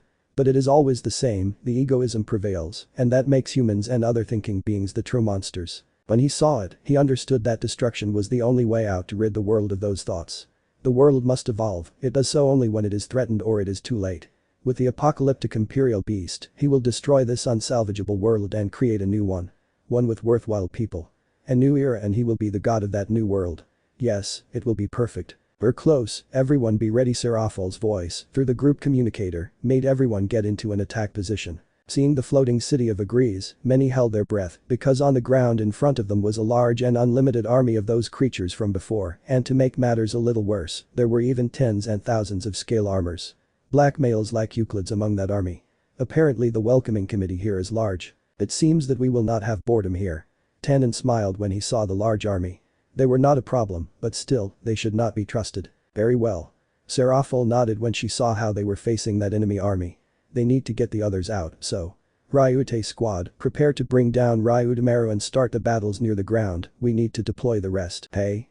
Understood, Seraphal Samaraval stated after understanding the order and knowing that she was referring to them, but. Ryute squad. Is seriously it doesn't matter now, get ready, bring Ryudameru down, so fly closer to the ground so the others can get out. Received, all Ryudameru pilots stated as the ship began to descend slowly, still going straight, while the cannons were ready to fire in case of any movement. Action of heroes, prepare yourselves. Because this will be the battle of our lives. Those mentioned nodded to Cao Cao's words, preparing his weapons. Prepare yourselves. Brynhild and Antionir informed their squads through communication circles. Listen everyone. Grafia would talk to everyone through the group communicator. Remember, our mission is different. We must prevent 666 from waking up, not put an end to these things. Although now, we are forced to fight against those things. That is why the ones who should go to agrees should be the 2 celestial dragons and some companions. I agree with what Fia-chan proposes, Seraphal gave her approval of said infiltration plan. I suppose that. Our report interrupting Valery, Ravel's voice was heard, who seemed uneasy. We have a report. What's wrong, Ravel-chan? Seraphal asked. It's a message through a magic circle, and it's from. Clippeth. What Ravel said left everyone almost shocked. They are trying to communicate with us, but why? TCH. Grafia clicked her tongue and shook her head. It doesn't matter. Reply to the message, Ravel-sama. And make everyone hear it. Received, Ravel stated while doing his work, and then. Hello, DXD. It's good that you arrived. That voice. Many recognized it, even Grafia, who for a moment became a little emotional. Euclid, it is a fact that you must have already seen our army in front of you, and do you know? If we wanted, we could keep you busy, making you fight with an unlimited army while we buy time for the 666 to wake up. Since, whether you noticed it or not, Agrees is surrounded by the barrier made with the seals of 666. But what? From her place, Penemu would look towards Agrees and focus her magic on her eyes. And she would click her tongue. It's true. The city is surrounded by that barrier. Obviously. Euclid sounded amused, which was beginning to annoy many, although we can make some exceptions so that only some of you can enter the city and go to where our leader and the hostages we have are. That last thing he said caught Issei's attention more, who was now getting impatient. What are you planning, brother? Asked Grafia, somewhat tense. Oh, sister. It's been a long time since I heard your voice, I'm so happy. Euclid spoke with an emotional tone that brought out an I'm style drop for some. Oh well, continuing with what was agreed. It has been decided that only the 2 celestial dragons can enter, and they will be face to face with Razivam-sama and Rizavam-sama. And how do we know it's not a trap? Valery asked, internally fearing the worst and now thinking that he shouldn't have asked that. Ifufufufu. Don't worry, Valery Lucifer-chan, I give you my word that there will not be any of our soldiers or monsters in the city. And even if they don't believe us, they have no choice but to accept our conditions. Since right now, Rizavam-sama no longer has much patience, and if you don't listen, he will kill the hostages we have with us, and we will leave you having fun with those things while the time passes for the awakening of 666, and without give them no chance to enter. Agrees. Issei shouted angrily, wanting to throw himself at Agrees to try to get in, but he knew that he shouldn't provoke them. Make the wisest decision, DXD. Oh, and for a change, the only companion we will allow for the 2 celestial dragons will be that nun from Twilight Healing. What was said and proposed by Euclid left everyone almost speechless, especially Asia. We understand that she is also very close to the Security's parents, so they should consider it an honor that we allow this. Oh, and one more thing, if they try to evade us or trick us into getting more people in, we will know instantly, and we will kill them. Those humans, do you understand? Good. Good. See you. That was the last thing Euclid said, cutting off the communication. It is a fact that even if they carry out their threat, that could be a trap, you know. Cao Cao spoke for everyone to hear. We know. Seraphal nodded, somewhat frustrated. And seeing that the enemy army still does not move, Clippeth still will not move. Still, if we don't do what they say, they will kill Siki-chan's parents. He has a lot to lose now. His family. We will do what they say. Valery's voice caught everyone's attention. Even if it is very risky, there are no other options. Normally before I would have said that 2 lives cannot come between us and that Clipeth achieves his goal, but now it is different and more because Clipeth planned everything very well. It's true, trust it's us. Asia even joined the conversation on the group communicator. The 3 of us will go there, save Otu-san and Aka-san, and stop those guys, and if those 2 really are alone with Otu-san and Aka-san, I-san and Valery-san will be able to finish them off with no problem with their current powers. Only God-class beings can face and defeat them both now. I see. Serafal felt the determination in the words of those 2 and Ice-chan, what do you say? That is not even asked, Leviathan-sama. We will do it. Issei said. Very well. Serafal nodded after understanding her convictions, so. Listen everyone, we will go down there to put an end to those things, while Ice-chan, Valery-chan and Asia-chan are in charge of going and defeat the main leaders and prevent the awakening of 666. Understood. Aye, everyone stated in agreement. Oh, Asia. The 2 of them will need you more than us. Ria said looking at his bishop. Oni-sama. Asia smiled when she saw that he trusted her, and yes, we will return safely with Aka-san and Otu-san. Good luck, Asia. I know you're strong. Zenobia took the blonde's hands to give her support while Irina gave her a thumbs up. Yes, Asia nodded in agreement. Wait for us. When she said that, the former nun would spread her demon wings, starting to fly towards where the celestial couple were. When Asia stood next to and at the height of Issei and Valery, the 3 nodded to each other, determined they had to follow the plan and the conditions set by the enemy. Seeing how those who were going to fight from Ryudomaru began to come out and jump onto the battlefield, including Tannen and his dragons as well as Gaspar and Leonardo's creatures, made the 3 realize that the battlefield outside the floating city was not as theirs. It is the interior where they must fight. The fight resumed its course, this time with the dragons being helped by the rest. Brynhildr and Roswus led the squad of Valkyries that the first brought, being accompanied even by Fenrir, Hadi and Skoll. Where now the 3 wolves were in their giant forms, Fenrir measuring 10 meters tall, and Hadi and Skoll 5 meters tall, with their powers unleashed at 100%. The 3 of them felt happy to be able to unleash themselves again as before. And next to them were Athena and Antianira, leading the Amazons to fight on the front along with Gogmagog. Graphia, Metatron and Barakiel also came out to help, leading the small groups of quality soldiers they were able to bring on their own. After the initial clash between the monsters on both sides, Cao Cao and Dulio ordered those who were going to fight to leave at once, while the celestial couple and the ex-nun went towards Greece. And that's what they did, since Ryudomaru immediately began to deploy more small ships that he could control to destroy the enemy entities. On the ship, obviously Serafal, Gabriel, Penemu and Ravel were a little worried about everyone, but they trusted them. Although knowing them, each one of them will do something crazy, which is typical. Near the barrier of the floating city, Issei, Valery and Asia approached it, and without worries that any enemy would attack them, all this while the battle behind them had already begun, they only had to trust that the others would be there. Well. And just when they were already in front of the barrier in the floating city, someone they knew appeared in front of them. It's good that you're here. Nehema was in front of the barrier, with a satisfied smile. And that they have complied with our conditions. Will you get in our way? Issei asked with hostility as he put Asia behind him. Oh, not at all, dear. I'm only here to welcome you and open the door for you. Nehema spoke with some sarcasm and invoking a magic circle with various patterns rotating in her hand and after moving her fingers. A somewhat large hole formed in the barrier behind the succubus. There you have it. Razavam-sama and Rizavam-sama are waiting for you. You're lucky this time. The succubus's smile did not disappear at Valery's words. Ice, Asia-san, let's move on. The 2 mentioned nodded at what the girl said, and the 3 of them would move past Nehema, cautiously, until finally crossing the hole in the barrier, being inside it. And within seconds, said hole closed when they entered. Yufufufu. Please note that only Razavam-sama knows how to remove the barrier over the island. So I won't say anything else. Said Nehema, somewhat amused. Even with that, the celestial couple and the ex-nun did not even turn to see her, but they took her words into account.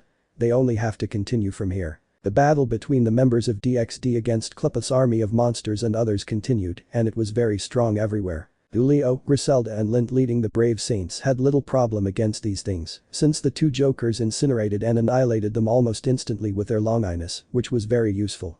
But that still didn't mean that these things were very strong individually and, to make matters worse, they didn't seem to have any weakness to anything. Although these things emanated an aura like that of demons and dragons, the light does not do them any mortal damage, it damages them in a common way, but without making them writhe in pain.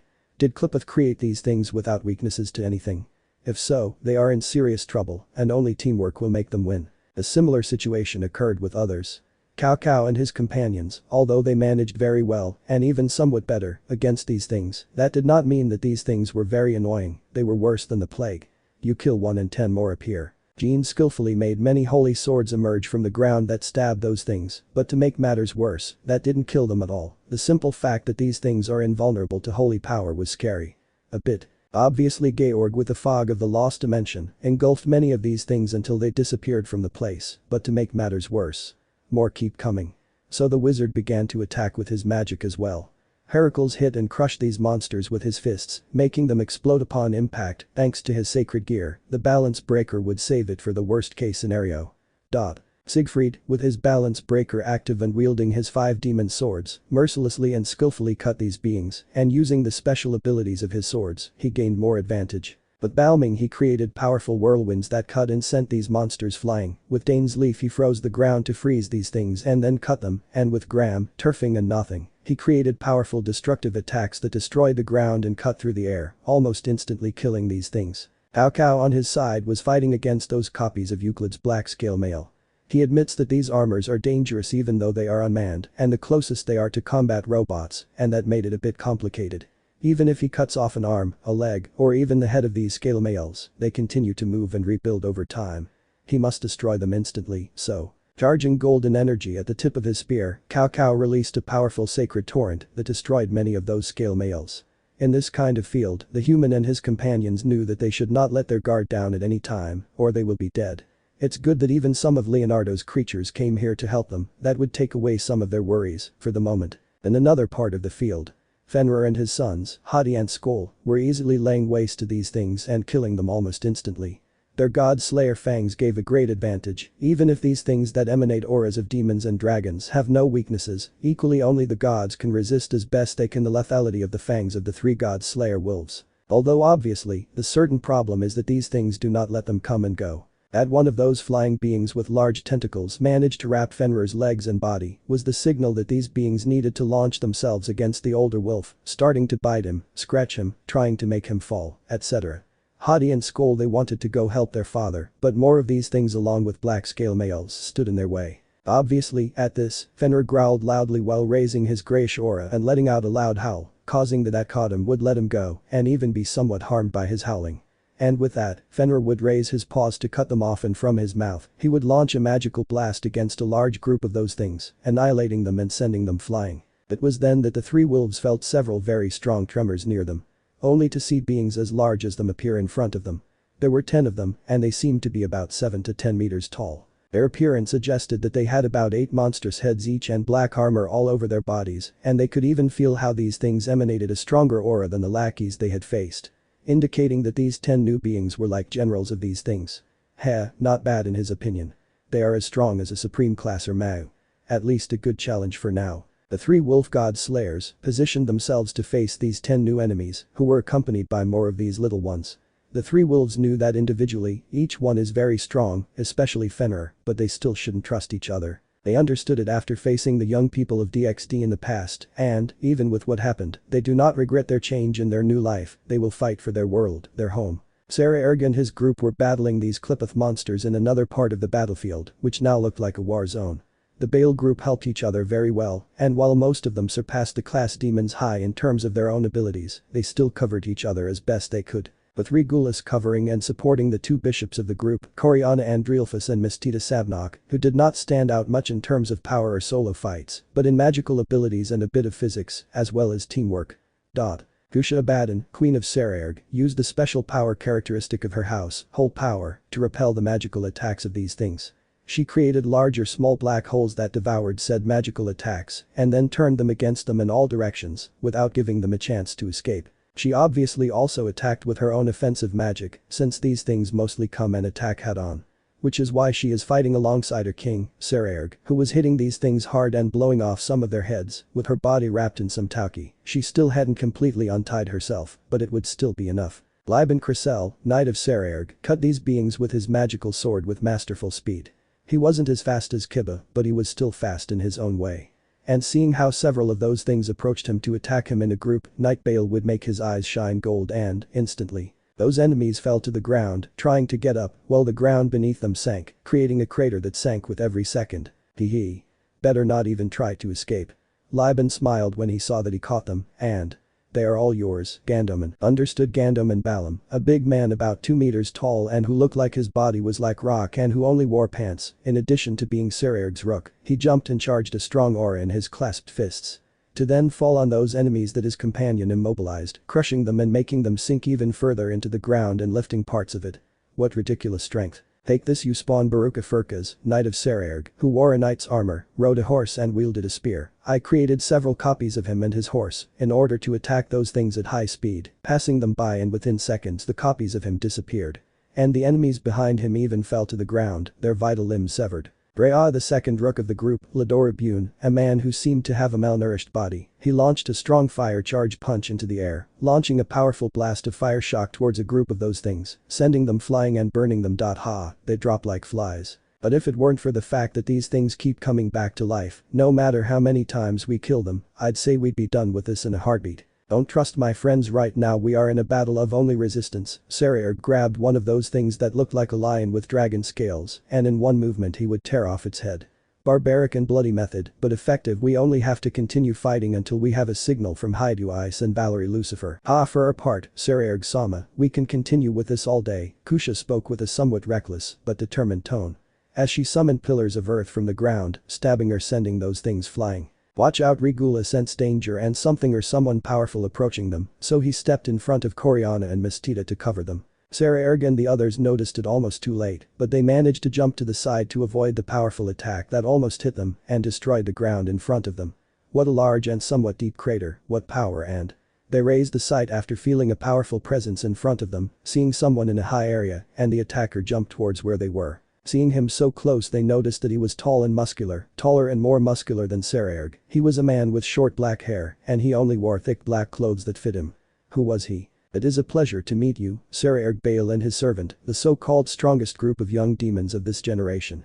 I introduce myself before you, I am Gressel, a pure demon created artificially thanks to the mother of all demons, Lilith, a pleasure.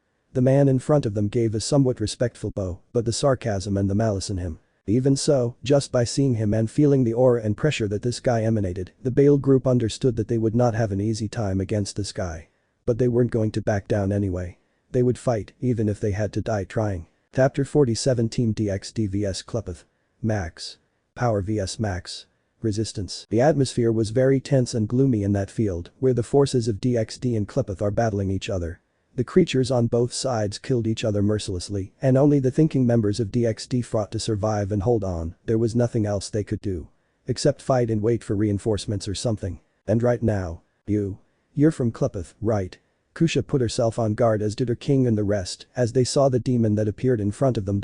I guess your mission is to stop us. Actually, I came here for my own fun and expense. The words of the demon, Gressel, confused her. They told us to do whatever we wanted, no matter what. And here I am. Do we? Liban narrowed his eyes as he analyzed this guy's words. Do you mean there are more like you? It could be said. I leave it to your imagination. Gressel would shrug his shoulders, and it's unimportant. I and others have our own way of doing things, but anyway. I don't expect us to understand each other with words and actions. So. Gressel cracked his fists as he said that. Shall we start? Sounds good. Sererg put himself on guard and wrapped his body in Tauki, removing all the seals that limited his strength. His instincts told him that against this guy, they can't go halfway. Kusha prepared to use her ability if necessary. Lador and Gandoman put themselves on guard and prepared their fists. Liban and Baruka prepared their weapons. And lastly, Coriana and Mistito also stood guard with Regulus at their side. Gressel smiled when he saw that it was time for a good battle. Sererg was the first to go on the attack, good speed, but it was not enough. Gressel was also fast despite his size. They both threw their fists towards the other, the collision of both made the place shake, but neither gave way. Although, Sererg gritted his teeth a little in that clash and struggle, he already had an idea of this guy's strength. And even he had to admit that this demon's physical strength. Artificial. It doesn't matter. It was comparable and even superior to his. Even in the midst of that clash and struggle, Ladora went towards him and charged fire in her fist to deliver a blow, while Gandoman next to her wrapped his fist in demonic aura. Both rooks launched their blows that hit Gressel, but they didn't even move him, to everyone's surprise. How did? Even if he is a pure demon, this guy is different from any other pure demon. His physical strength and stamina are. Gressel expelled aura from his body, pushing both Bale rooks away and making Sererg retreat, who suddenly felt a blow to his face, then to his stomach. This guy. Regulus went towards the demon to help his master, but Gressel raised his right arm and let Regulus bite his entire forearm. The surprising thing is that Gressel was unfazed by the lion's bite, and without much effort, Gressel would move his arm to the side, causing Regulus, who was still clinging to his forearm, to hit a rocky building, forcing him to let go. As shit. Regulus would try to get up from where he was crashed, despite not feeling pain, but Gressel, without mercy, would take the lion by his paws and lift him up and then hit him against the ground several times. In the end, he threw it against the two Baal rooks, who went to try to save his companion, forcing them to retreat after catching the lion. Saraerg saw his friend being beaten and whipped, which made him clench his fist, bastard. He raised his fist this time to deliver a Tauki charge punch, but Gressel blocked his punch with his hand without much effort. To his astonishment and that of the rest, he stopped it as if it were nothing. Then, Gressel would deliver a strong blow to Saraerg's stomach, making him spit out blood and take a couple of steps back. Gressel raised his fist to deliver another blow, but he felt a somewhat strong pain in his back, followed by the sound of breaking metal. He turned around, only to see that Night Baal with his hair and broken spear, being surprised, indicating that he attacked him from behind. Weak. Gressel turned quickly to try to hit Baruka, but he dodged it, disappearing at high speed and reappearing a little further away from the demon. I admit, you're fast. I could barely keep up with you. It is certainly just as the reports about you say. Even with that horse, your speed is the same, Night Baal. I don't know how to feel about being flattered by the enemy, but Baruka would see his spear that was broken, being surprised that my spear has broken just by touching you. It seems as if an ordinary spear had tried to pass through a wall and breaks in the process. But still. Even with a bewilderment, Baruka would look in a certain direction and Aliban's eyes would glow gold, and then the ground beneath Gressel began to crack and sink. Well, the demon seemed to be affected by that strange force. Heh, now you're trapped. Thanks to my sacred gear, Gravity Jail, I can control gravity at will on everything in my field of vision, so it's your turn, Saraerg-sama. Heh.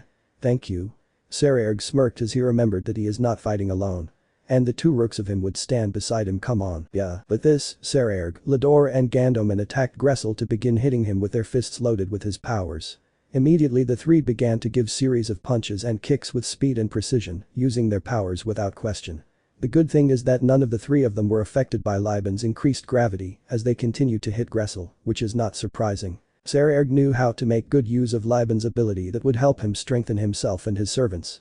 Where Crisel's Knight increased the gravity on them so that they get used to the weight and thus improve their resistance, strength and speed, in addition to helping Liban improve the duration of his ability that can even affect supreme class beings for a certain amount time. But this, none of them gave in, while the three Baal combatants continued to beat Gressel without hesitation and without mercy, who although he seemed to be bleeding on his face and body, did not seem to be suffering from pain, something that no one noticed. Immediately, the two rooks Baal retreated a little and then attacked Gressel again, giving him a strong blow together that made him retreat back. Saraerg charged Tauki with his fist and charged at Gressel at high speed with the intention of hitting him. Young Baal's blow across his enemy's entire face was even heard and he thought he had done some damage, but see that Gressel was still in his place, standing and seeming unaffected by all the blows he had received. He made Saraerg and his servants understand that this guy really wasn't normal. No one could withstand such a blow and remain as if nothing had happened. This guy seemed even more absurd than Saraerg in terms of strength and endurance. Gressel looked up, wiped the blood from his face, and spit out the little he had in his mouth, and then went to see everyone. Very good. Gressel would put strength into his body, and then, as if nothing had happened, the aura and pressure that he emanated seemed to have increased more than before, which surprised and scared the Baal a little. How did? Gressel raised his fist and hit the ground hard, creating a large earthquake. No one was firm on their feet, except the one who caused it all. Gressel was the most unbalanced of all. Kusha cursed not having stepped firmly, because now she felt an impact throughout her body that made her he made something inside of it vomit with blood. The demon had hit her and sent her flying towards some rubble and rolling on the ground a little. Kusha Coriana saw with horror how her friend ended up like this, but Queen Baal gave her the thumbs up as best she could, as a sign that she should not worry at all. For the Mau. Even so. The blonde stopped by to see that guy being upset. She could tell that she wasn't playing games. I know what you think. The young Bishop Baal, Mistita, was in a cold sweat at all this. That guy. He's not normal even by demonic standards. His strength and endurance are more ridiculous than Saraerg-sama's. Regulus to confront him. But that would be abnormal. Or much worse. Coriana was scared by that possibility, and Mistita understood her. See, couldn't you seal part of her power with your sacred gear? If I don't know the reason why she is so resistant, it would be of no use. And Mistita swallowed a lump in her throat. I kind of doubt I can seal it, but If necessary, then. Sarerg-sama, use me, maybe then we'll have a chance. Regulus made the suggestion as he walked back from where he was. Not yet, we have to analyze everything. Sarerg knew that perhaps he should use Regulus. This demon, Gressel, was not a common opponent, and despite his natural ability, he knows that he cannot defeat someone of supreme class without his balance breaker. Regulus nodded as he supported Kusha to stand while Ivan and Baruka stood next to Coriana and Mistita to cover them. Gressel looked at everyone with an amused smile. He could tell that these young people were willing to fight with their lives. Of course, he admits that he is also young despite his appearance that makes him look like he is 30 years old, when in reality he has been alive in this world for almost 2 months. And he even admits that if they weren't enemies, they would be great rivals, but life is like that. Something that intrigues him, he remembers that in his early days he just wanted to destroy everything in his path and feel the roar of the meaningless battle. But after being subjected to those rituals imposed by Razavim that gave him intelligence and knowledge, everything necessary that a living being needs, he became more thoughtful and even somewhat ambitious. Although he does not understand why Razavim considers this world an imperfect place full of corruption and discrimination, since he does not know what that feels like and he did not see it, he does know what he wants. But anyway, he must continue with his duty and finish with these brats. Sarerg returned to the attack, due to his Taki being the one with the best defense and his strength helping him, in addition to his insane resistance. Gressel this time went to the clash of blows, but seeing that Sarerg now gave more strength, made him see that they were no longer in games. This boy is very strong for his age, and lack of demonic power. Ladora went against Gressel with concentrated fire in his hands, which Gressel noticed and launched a demonic blast towards the Rook, who thanks to his certain reflexes, dodged that blast, and launched a concentrated flame at his opponent, while Sarerg retreated. The flame hit Gressel squarely and enveloped him. The flames ran through his body, which did not worry him. He emanated his demonic aura into his body and released it, dissipating the flames as if nothing had happened, and with his clothes not being affected by the above.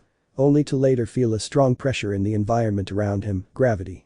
It must be that night and seeing how Gandoman descended from the air with a huge rock loaded and ready to hit him with it, made him raise an eyebrow, but it didn't worry him. Gandoman impacted that large rock on Gressel, hoping that it would do something to him, but seeing how that large rock was destroyed and how Gressel appeared from the dust, left a lot to talk about. Kusha, Coriana and Mistita would launch elemental and demonic blasts against Gressel, hoping to do something to him. But Gressel began to deflect his attacks with his fists, although some of them actually hit him. When the flurry of attacks stopped, Regulus appeared next to Gressel and caught his forearm with his fangs.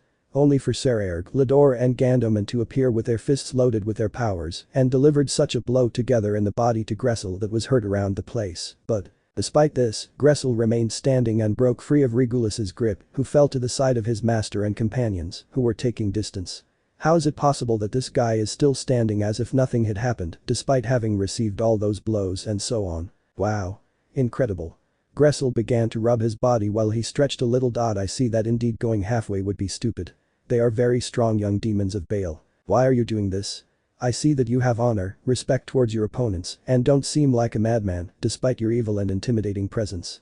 Sarerg realized that something was motivating this guy. Does it matter? At the end of the day we are going to fight. You fight for this world that my lord detests and I fight for my own satisfaction without caring about my lord's objectives, it's that simple. Gressel said. No. It's not. Kusha was on guard. You are not a crazy person who moves for stupid reasons. You're right, Kusha Abaddon. But that's how I am, at least now, unlike before. Some were confused by Gressel's words. It doesn't matter, it's time to be serious, and I think it would be fair to you. And I know very well that 2 of you are still holding back, so I suggest you get serious as soon as possible, and let's see where all of you can go. The artificial demon expelled the aura from him after saying that, and the aura was stronger than before as his muscles compressed and the wounds on his body seemed to heal. Everyone felt that this guy became stronger. How does he do it? Is it a special ability or something? Even so. Sarerg smiled at it while he sweated a little. It seems that he will have to use his balance breaker as soon as possible, but first he will see the new power of this guy. How is it possible that he is stronger than before and that none of our previous attacks did anything to him? Coriana asked no one specifically, but, oh, that is due to my special ability that I was born with. Gressel's response left the Baal group somewhat confused and even surprised. Razavim-sama calls her resistance. This power allows me to become resistant and even invulnerable to very powerful and lethal attacks.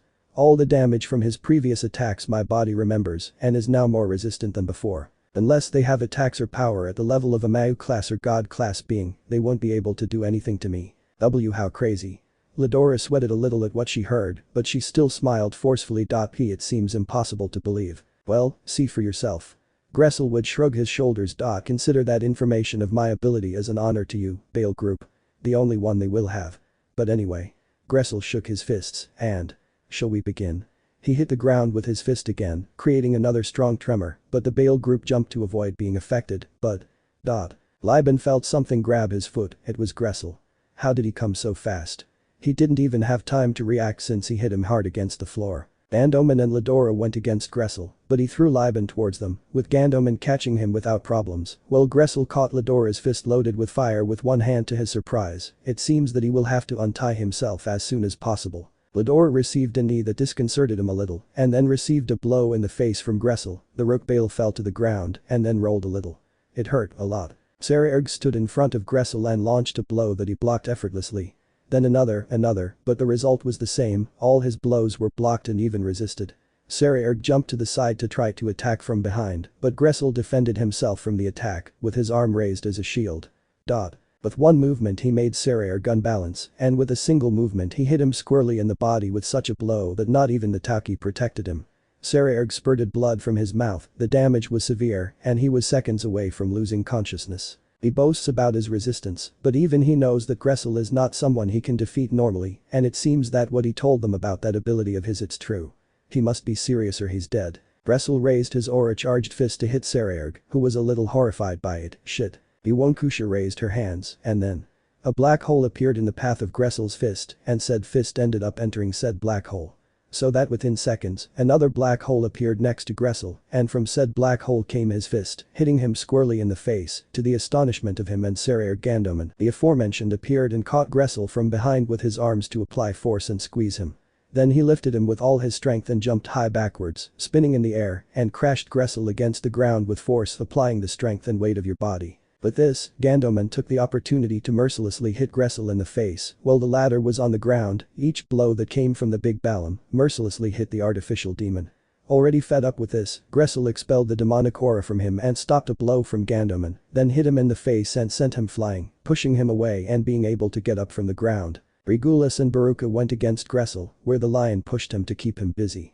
As he strained, Baruka created several copies of him and his horse, as well as his new spear taken from his personal magic space, and charged at Gressel at high speed. Starting to deliver multiple cuts and stabs to his body as much as he could, but… As he guessed, this guy's body is so hard that swords and spears, other than legendary weapons, cannot penetrate or damage the body of him. Ladora went to help her two companions, carried fire in her hands, and launched a flurry of blows towards Gressel, who was restrained by Regulus's jaw. Even so, Gressel did not flinch from said blows and cuts towards his person. It was as if a child punched a wall, where he only hurt himself, but did not harm said object. Ladora knew it, her fists were numb and even hurt a little, her fire cushioned some of the damage. But still. His fists and fire that have endured many battles and serious training fights with his master. Without a doubt, this guy's special ability is to be feared, and very much. Try. But it's not enough. Gressel raised his fist wrapped in aura, and with a quick movement he made a turn while releasing a strong shock wave that impacted two of his three aggressors. Baruka narrowly escaped thanks to his speed and his horse's instincts. Ladora was somewhat affected because he received the full impact, his body hurt and bled a little, his resistance saved him from worse damage, but still. Regulus was also left with a lot of damage even though he didn't. I could feel pain. Gressel stretched his arms a little while looking at everyone. He admits that these brats are very strong and well synchronized for his age, but it was not enough to achieve something against him and his special ability.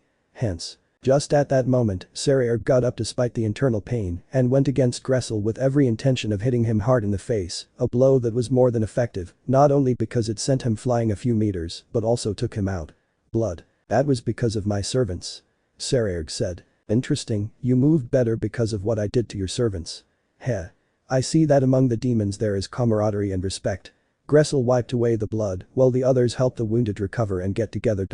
Just by seeing this, and despite the knowledge I received about the evil of this world, I truly cannot understand why my lord wants to destroy this world and create a new one, all because of its imperfections and selfishness. What do you mean by that? Coriana asked the question, but seeing Sarerg's expression harden, and who are you really, or why has someone like you never been known until now? Well, I guess I can tell you without problems. Maybe that won't make any difference to what's happening.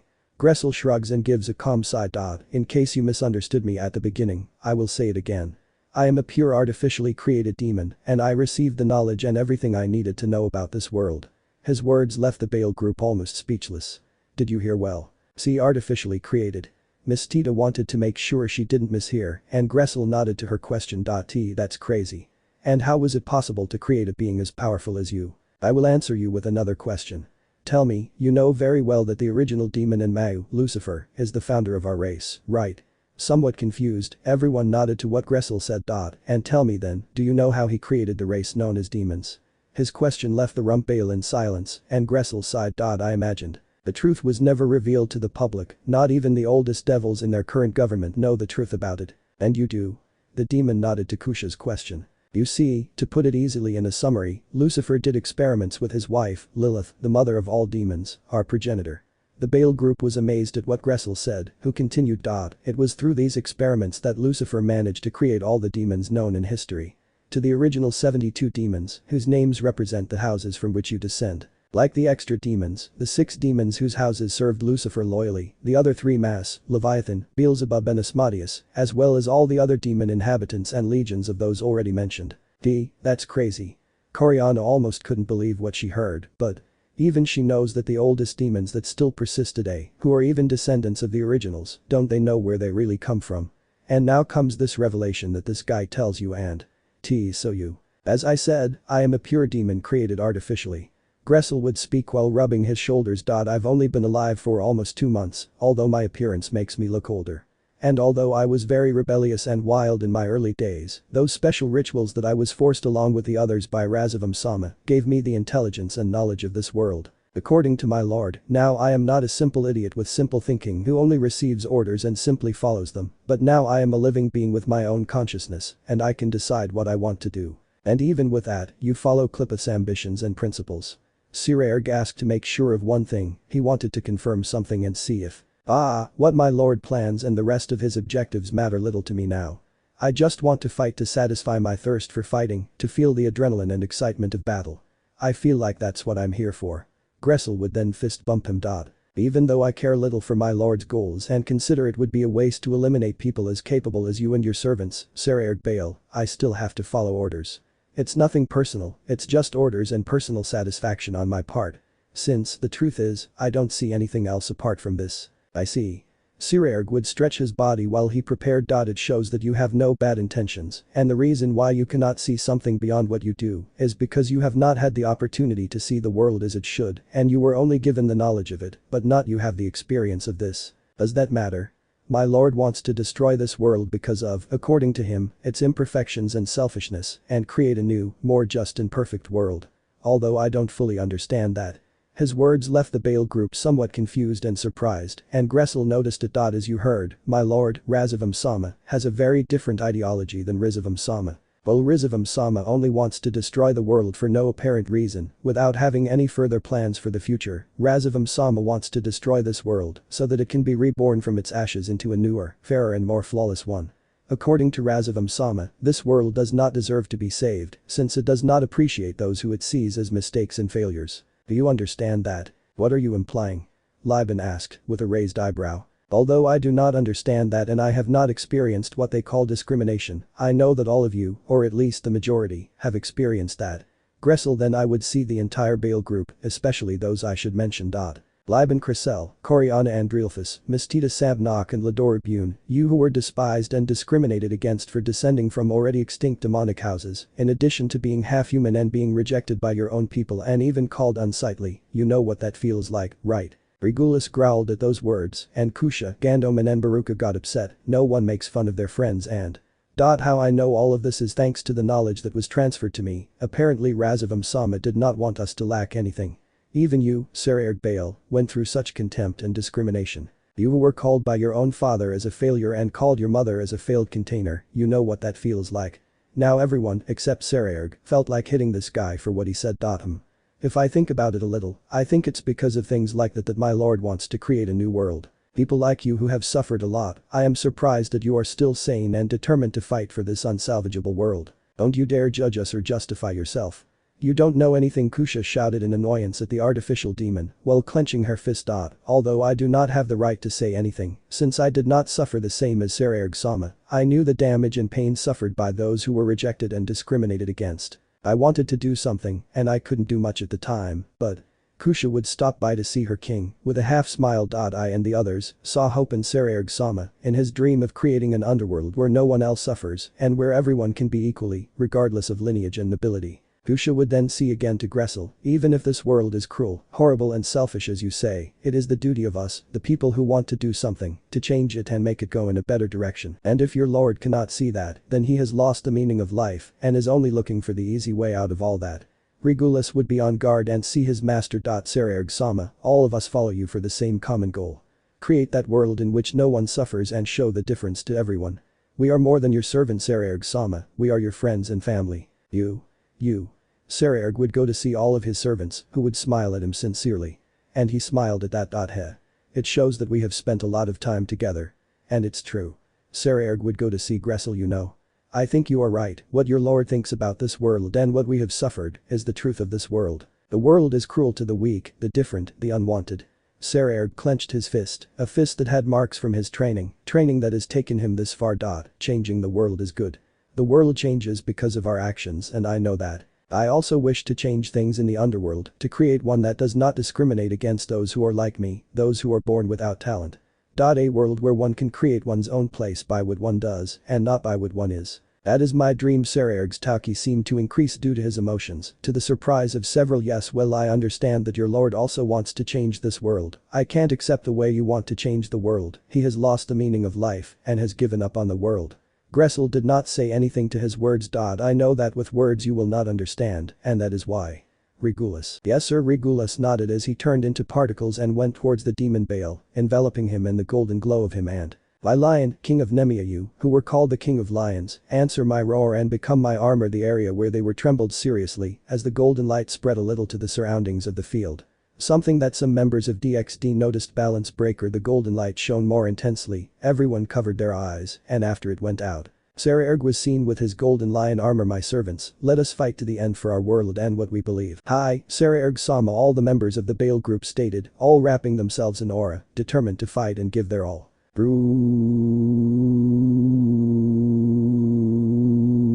2 PCS for your hands and feet. Just as a tail appeared in its lower area and its head changed. It looked like a dragon. A dragon humanoid. It's time to give everything for what we believe. Oh, interesting. Gressel smiled with interest and excitement when he saw everyone like this, especially Sarerg and Ladora. He. I understand that the Bune house is a house that tames dragons and that they even have their blood in their veins despite being demons and that only very few members could transform like you, Ladora Bune. I obtained this power thanks to Sarerg-sama's training. Ladora would be on guard. Although the fact of possessing this power is what made my clan despised even in its best times. But I don't care. Heh.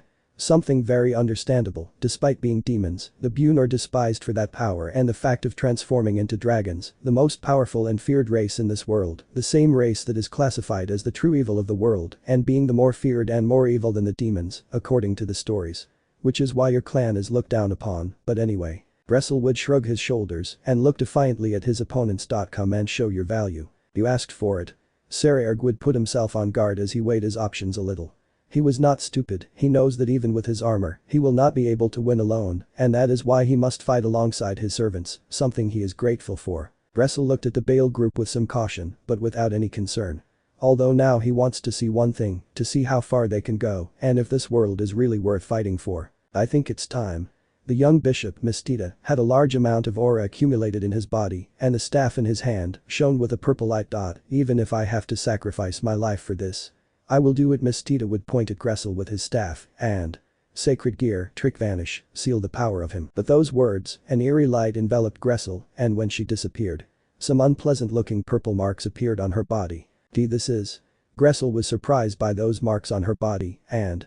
He would see how the young bishop, Mistita, fell to the ground vomiting some blood, but smiling with triumph. Mistita Kusha approached the young bishop who knelt in her place. Are you okay? Why yes, Kusha-sama. Mistita gasped, still maintaining her forced smile. But I managed to do it. I managed to seal that guy's resistance ability, albeit temporarily. And without a doubt, that guy is a ridiculous monster. I think. I had to sacrifice some of my life energy apart from all my magic power to seal it. And I even feel like my mind is going to collapse. Yufufufufu. This Tita would laugh sarcastically. If it weren't for the motivation I received and my sacred gear responding to my determination, I probably wouldn't have been able to seal it and would have even died. I see. Sarayer closed his eyes with a half smile. Kusha, protect him at any cost. Queen Bale nodded to her master's words, and everyone, let's take advantage of this. Let the opportunity that Miss Tita gave us and his will go to waste. Hi, Sarayer-sama, everyone stated, ready to fight. Heh. Gressel would laugh sideways. Very well. And since we are now on equal terms, I will have to answer them properly. Gressel was enveloped in aura as he said that. With that, the battle would resume. Sarayer attacked first, swinging at his enemy with all his might. Gressel didn't even flinch at having to move. He raised his hand and caught the blow to Sarayer's surprise, but he pushed himself up to kick him. Gressel did not even flinch and blocked said kick with his raised and firm leg. Even with his sealed ability, his strength and resistance were still at another level. Gressel raised his fist and hit Sarayer in the face, pushing him away. Several meters back. It was then that Ladora and Baruka appeared next to the artificial demon. The Night Bale had his spear wrapped in demonic aura to reinforce it and guarantee better damage, while the demon dragon had his claws wrapped in concentrated fire.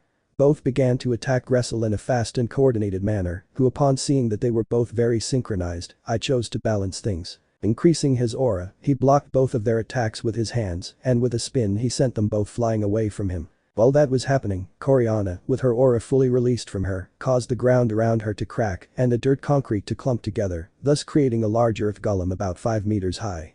She ordered her enormous golem to attack while she created several pillars of ice to hold Gressel back, who was amazed by the girl's ability to create such an entity.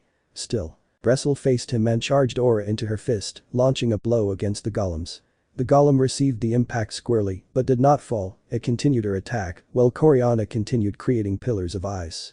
These served to prevent the artificial demon from trying to flee from her attack. Raising her fist for an attack, this being reinforced with some ice, the golem did not hesitate to try to crush that guy. Gressel did not seem scared or worried.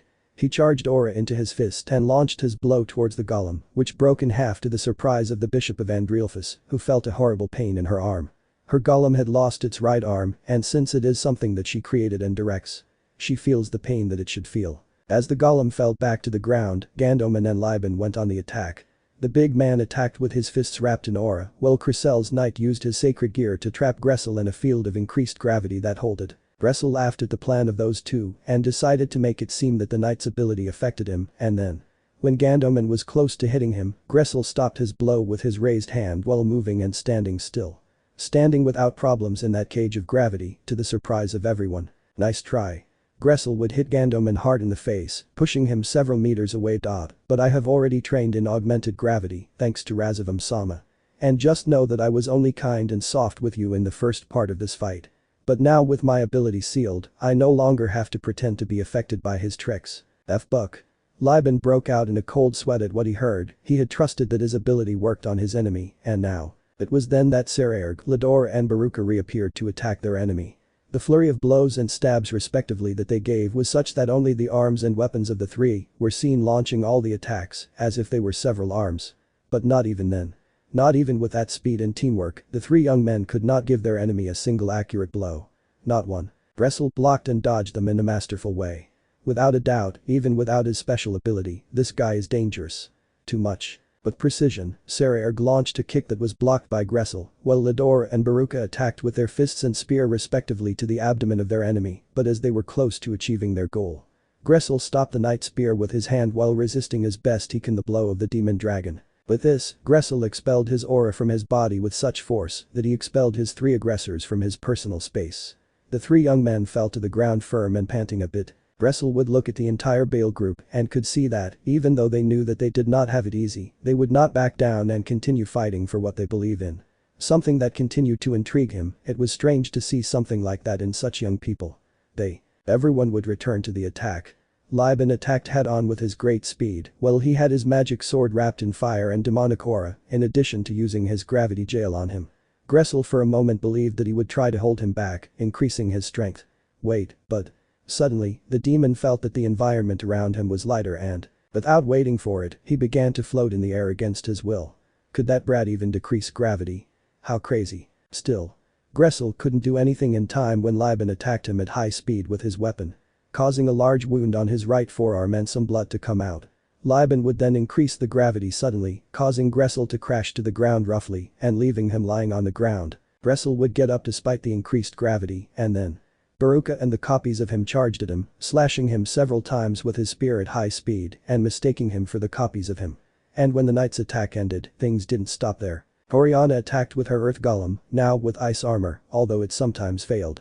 It gave Coriana the opportunity to attack with ice stakes that she created at her side when Gressel dodged or blocked or counterattacked the attack of her golem, and not only that. The girl managed to make the golem hold the enemy for a few seconds. Seconds were taken advantage of by Gandoman, who had charged his fists in demonic aura to deliver some strong blows to Gressel, who barely blocked his blows. After that, Ladora went to the attack. This one launched bursts of fire that burned everything in its path. Gressel opted for the smartest. He left Gandoman aside and dodged Ladora's flaming bursts, and then launched a powerful concentrated demonic burst towards the demon dragon, who dodged this dangerous blast, narrowly missed, and then launched a fierce powerful flare against Gressel, who quickly with his hands tore off a large piece of the concrete on the ground and used it as a shield, resisting the flare as best he could. At that, several black holes began to appear around Gressel, as if surrounding him and trapping him in a cage, a product of Kusha who had her hands raised and with her aura surrounding her. And before Gressel did anything, a sudden fist came out of one of the black holes of the Queen Baal, and said fist hit Gressel squarely in his face, disconcerting him. Following that, several fists came out and retracted from the rest of the holes, mercilessly hitting Gressel in the face, body, stomach. All this while Kusha watched as his king, Saraerg, launched his blows at the black holes in front of him, indicating that those blows were from Saraerg, and Kusha controlled the direction from which they would come out.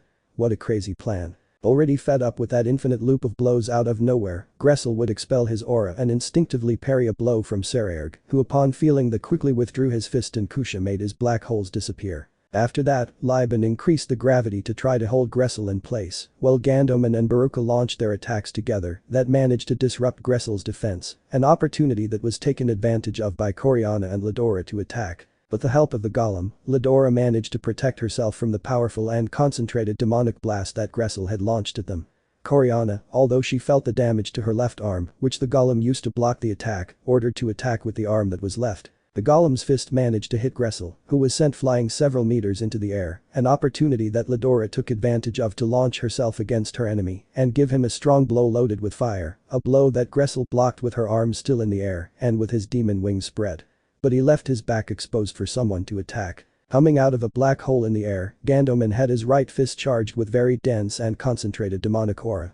Upon reaching his enemy's exposed back, he positioned himself to deliver the most powerful blow of his, and with a loud cry like that of a beast, Balaam's rook dealt a strong blow to Gressel's entire back. The force of this was such that the artificial demon was thrown towards the blow of the golem of Coriana and was impacted by it and then fell to the ground at speed. Now, Saraerg saw Kusha's shout. You could see how the aforementioned was in front of Gressel, being a couple of meters away from him. It's time. Saraerg raised his fist which was wrapped in a dense golden tauki that shined. This is the fist I have always trained, and now you will try it with your own body. Saying that, Gressel was about to finish getting up from the ground, and at that moment, Saraerg charged at him at high speed, with his fist raised, and in a few seconds he appeared in front of Gressel, who had already finished standing up.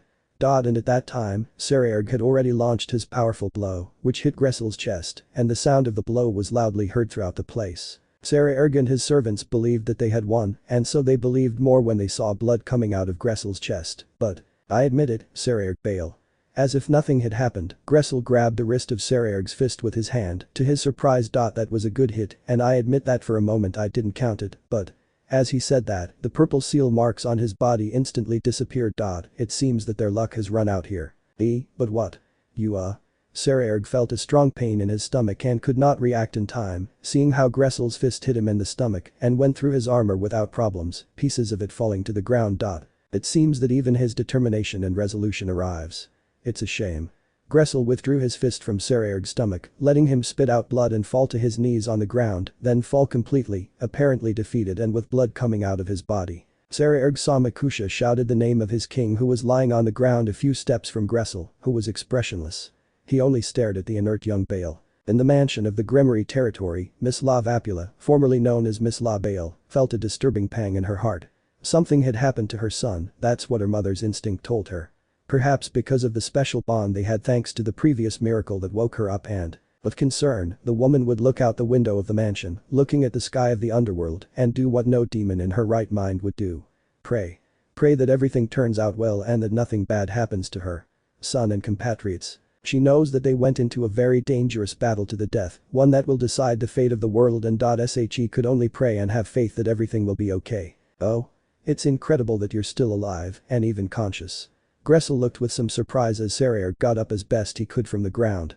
Even in that state, his eyes had not lost their brilliance of strength. Still, it's over for you. There is nothing they can do. You are seriously hurt and your servants are tired from all of the above. What do they have left then? Continue. Sarayer, still wobbly and with his helmet breaking into pieces, would stand as firm as he could. It is better to fight and die with honor than to flee. And even if we fled, you would not allow us. Maybe.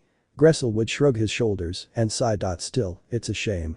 This is as far as his will goes, Bale Group. I think now I see that it makes some sense what my lord thinks about this world and what people like you do.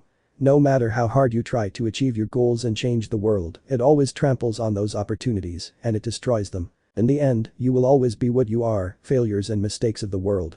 Some who continue to cling to a simple fantasy that will never be fulfilled.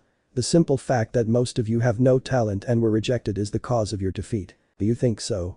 Asked Sarayer, with his head bowed and a gloomy expression, with his fist clenched tightly. I will never deny the way I have lived until now, and I will not deny the path I have taken to get here. Because that is my pride. Sarayer raised his gaze, and his eyes shone brightly. Gold and purple. Are you asking me to admit that I am that we are a mistake of the world and accept the way your lord does things? That all the pain, sadness, joy, victory and defeat we have experienced was in vain? Well, I don't accept that. Sarayer raised his fist and showed it. These fists, this body, this soul and my nobility, I have obtained all of this thanks to my efforts, denying all that and accepting what others think of me. It is something I will never do. Sarayer began to walk, slowly and step by step, towards Gressel, who took some distance, and each step of Sarayer is full of determination. Not only I know that. The one I consider a rival, the Sekiruite, Haidu Ice, went through the same thing. We both gained great courage and incredible strength for our efforts. And you ask me to accept that I am a mistake and that everything I have gone through until now was in vain. Well, unlike you who are a formidable and not so experienced opponent. Sarayer raised his fist towards Gressel. I will defeat you here without hesitation. Sarayer-sama, don't give up. You accepted us when no one else did. We believe in you and your dream. Get up, don't let this end like this. Stand up and show your conviction, Sarayer-sama. Sarayer-sama. Young Bale's servant supported and encouraged his master to continue to fight until the end. You. Sarayer looked somewhat surprised at how you continue to support him, and. You can. My little Sarayer. That voice. For a moment I swear I hear it, but. Still, that's enough to make him smile, self-assured. Sarayer extended his fist towards Gressel, and. Gressel, oh no. Come and try a blow from my fist that I have always trained. Saying this, the Taki in his entire body suddenly increased, and. I will show you my own incarnation of destruction, even if my fist does not possess the Hakai no Chikara, I will show you my own destruction, Regulus. Power. Give me all you can give me, even if my body breaks, I will endure it. Yeah, if you wish. You can destroy everything with this divine body. The eyes of the lion's face on the chest of the armor, Regulus, shone brightly in gold and purple. Let's demonstrate the power of the great King Bale of Nemea. Sarayer's golden Taki surged again intensely, and the entire area where they were was enveloped by golden light. And even in the midst of that golden light, he even restored his armor. Sarayer started a chant. This body, the soul, even if it falls into an endless void, my lord and I, we will exhaust this body and this soul to climb the endless royal road. Destroy, triumph, play and shine. This is the body of a legendary divine beast. Hosted at the top of my fist is glorious imperial authority. Sarayer's Taki increased rapidly, creating an intense cyclone. Strong gusts of air were created, and said powerful wind sent the rock buildings around him flying. Dance dance, bloom bloom, both, bearer and lion, said those verses in unison. Sarayer's body was completely enveloped in the golden Taki, to which the purple color was added and continued to increase even more. Break down the beast. But that last verse, the golden purple glow intensified even more, and within seconds it began to slowly dissipate. What appeared before everyone was a majestic being. Sarayer's armor had not changed much, except that now its golden color was denser and was accompanied by a purple color, even the mane of the helmet was golden purple.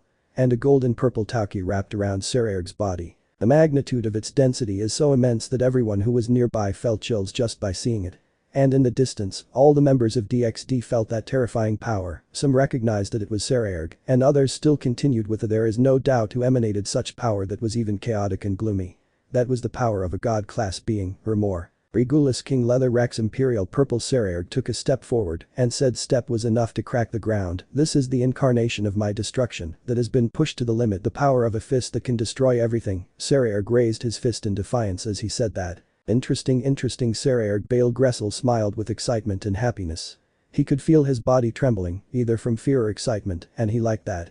Come on, show me your conviction. You asked for it. Saraerg smiled sideways, although a little blood began to appear in his mouth. This was Saraerg Sama, because we have never prepared to use this power. It has its consequences. It's the same as the celestial dragon's juggernaut drive before. This power is in exchange for his vitality, but in his case, his Taki is serving as an alternative fuel. My lord only has a few minutes, Regula said. I see. Saraerg smiled fearlessly at what he heard. Heh, if they come out of this alive, he'll train to see if he can remove the Longinus curse from him, just like Issei and Valery did with theirs. But now, that's enough for me. With that, both opponents launched themselves against each other, and with their fists they collided again. This time the force of this clash was such that the entire place trembled and even felt a little distant. They both saw each other's eyes, and within seconds, they entered into an all-out fight. A blow to the face, another to the abdomen, another to the face, kicks, the chest, one and another blow where both demons focused on one thing, attacking. Do not dodge and nothing more. The defense will be a matter of the other's defensive half. Whoever attacks the most and damages will win. The Baal group watched their masters fight against that artificial demon and could notice how each blow from both demons made the other stagger, but neither fell, how the impacts created strong tremors that even created craters and the ground seriously cracked. The area where they were was shaking seriously and seemed to spread to the surrounding area. Huge cracks appeared in the ground and split, affecting anyone in their path. Returning to the fight, Saraerg landed a strong blow on Gressel's stomach, who spit out blood due to the pain, but instantly, he felt the pain ease. Gressel attacked Saraerg in the stomach with his own fist, causing him to complain and pieces of his armor to fall to the ground. It seems that with each blow he gives him, even if it hurts him, Gressel becomes more and more strong and resilient, and Saraerg noticed it. Since even Gressel's wounds were healing and his body seemed to be strengthened. The longer and more intense the battle, Gressel will become stronger in a matter of minutes then. Saraerg wouldn't exaggerate that this guy could match his power in this form and even surpass him. The fight has to end as soon as possible. Saraerg parried Gressel's blow and then hit him hard in the stomach, followed by giving him a strong headbutt that disconcerted him, and finally grabbed Gressel's arm and gave him a strong knee that seemed to dislocate it. Gressel felt like his body was damaged and as his bones were broken, but his ability, resistance, it relieved the pain he received and he could feel how he was getting stronger. Seeing how Saraerg's armor seriously cracked after hitting him confirmed that fact even more. Saraerg gave a strong blow to Gressel's face, but at the same time he hit him in the chest with his fist charged with demonic aura. The impact severely damaged the armor, while Gressel bled from his face, but Saraerg smiled at it. This is undoubtedly the most difficult fight he has ever had, but at the same time the most exciting. Gressel also smiled at this, not only because of the excitement of the fight, but also because I could see that this young man believed in his dreams and his ideals, that the path he has traveled until now was not in vain. And I could see that it was so. The battle went on and on, neither one able to gain ground against the other, and that was what was already bad. Saraerg delivered a strong blow to his opponent's head, and Gressel responded with an equally strong blow to his opponent's face, causing the helmet of the lion armor to break. Immediately afterwards, Saraerg grabbed the arm with which Gressel hit him and kneed him in the stomach. Gressel resented it, but used his other fist to deliver a blow to King Baal's abdomen, further damaging that area. After a headbutt that drew blood from both, the battle continued its course. Both demons already had serious wounds that were bleeding a lot, especially Saraerg. But even so, his sacred gear continued to shine brightly, hitting him every time. More power, responding to your emotions. The blow to both their faces sent them both back a little.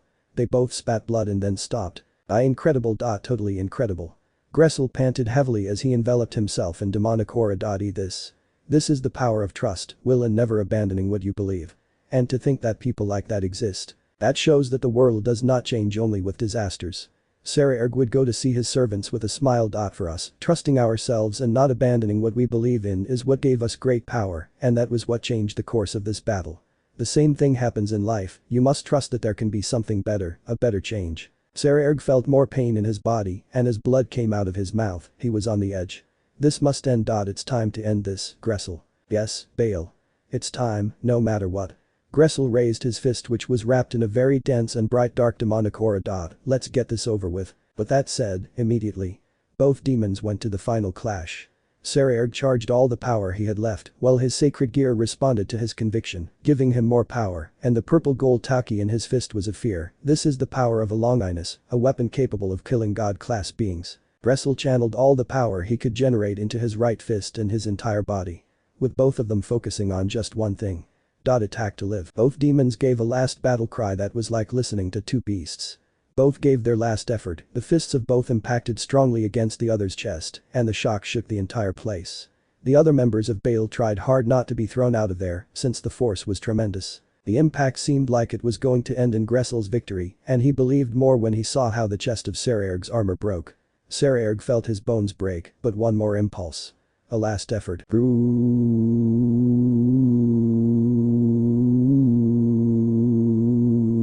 With one last scream, Saraerg gave all he had left of his strength and his blow did the unthinkable. He went deeper and deeper into Gressel's chest, and his blood came out quickly. Gressel felt and saw how his chest was pierced by Saraerg's blow. The fist continued its path until it even crossed his back, and that marked the end of the combat. The blow of the great King Baal of Nemea managed to win and penetrate the absolute resistance of the artificial demon. Saraerg stood in his place. Panting and looking at the state of his opponent, and his body trembled slightly. Great battle Baal. No Saraerg. Without a doubt, you are a worthy heir of your house. Gressel, with a smile, gushed blood from his mouth. He didn't care. You are a great opponent. This was a great battle, one of the best I have ever had. It's a shame we were enemies. Saraerg said. Yes, it's a shame. Heh. Gressel would laugh a little. Now I see it. Your fist showed it to me. It seems that. If this world is worth fighting for. Hehehe. Gressel then I would look towards the sky. Razavam Sama, you say that this world is not worth its flaws, and that people who want to do something to change it will never achieve it because the world will not allow them. Heh. How wrong you are. Gressel would then see Saraerg again. Do not trust yourself. Razavam Sama will not fall so easily. He has something planned, I know. Therefore, do not hesitate. And all you have to do is have faith that both dragon celestials overcome the trap you are walking into. I understand. Thank you. Saraerg thanked the warning with a smile. Hey. Can I have revenge in the other life? Asked Gressel. Heh. Of course. Saraerg smiled back, only to see after a few seconds that Gressel was no longer moving or breathing. This was necessary, but it was just as difficult to know that Gressel's blood is now on your hands. Someone, a life that you extinguished. He withdrew his fist little by little and let Gressel's corpse fall to the ground. Rest in peace. Great warrior. Saraerg would sigh regretfully and, instantly, his armor would glow and disappear, with Regulus appearing next to him, tired and lying on the ground. Saraerg Sama. It is not safe to stay here, especially in our current state. Regulus stood up as best he could. We have to retreat for now and return to the ship. TSK. I wouldn't like to leave others to their fate, but. Saraerg would see the severity of his condition in his body. The way he is, he will be more of a burden than a help to the rest. You're right. We must withdraw for now. I'll take care of that, Saraerg Sama. Kusha caught the attention of her companions and she extended her hand to the side. Creating a large black hole through which everyone could enter. She had already thought about the possibility of returning to the ship faster and as soon as possible, so she left a magic circle on it to be able to open a hole directly to it. I see. Well thought out, Kusha. Saraerg would stop by to see her servants and. We retreat for now. That's an order. Hi, Saraerg Sama. They all affirmed and obeyed the order of her master. With this, the entire Baal group began to walk towards the black hole of Kusha, helping each other to walk. To finally cross it and disappear from the place in it, and the black hole disappeared within seconds. One of the first most intense battles had ended. But the real battle for the world was still missing. Let me know in the comments below if you guys want the next part. Also check out my other video that has been shown and left. Thank you for watching. If you enjoyed this video please like and share this video. And have a fantastic day. Bye.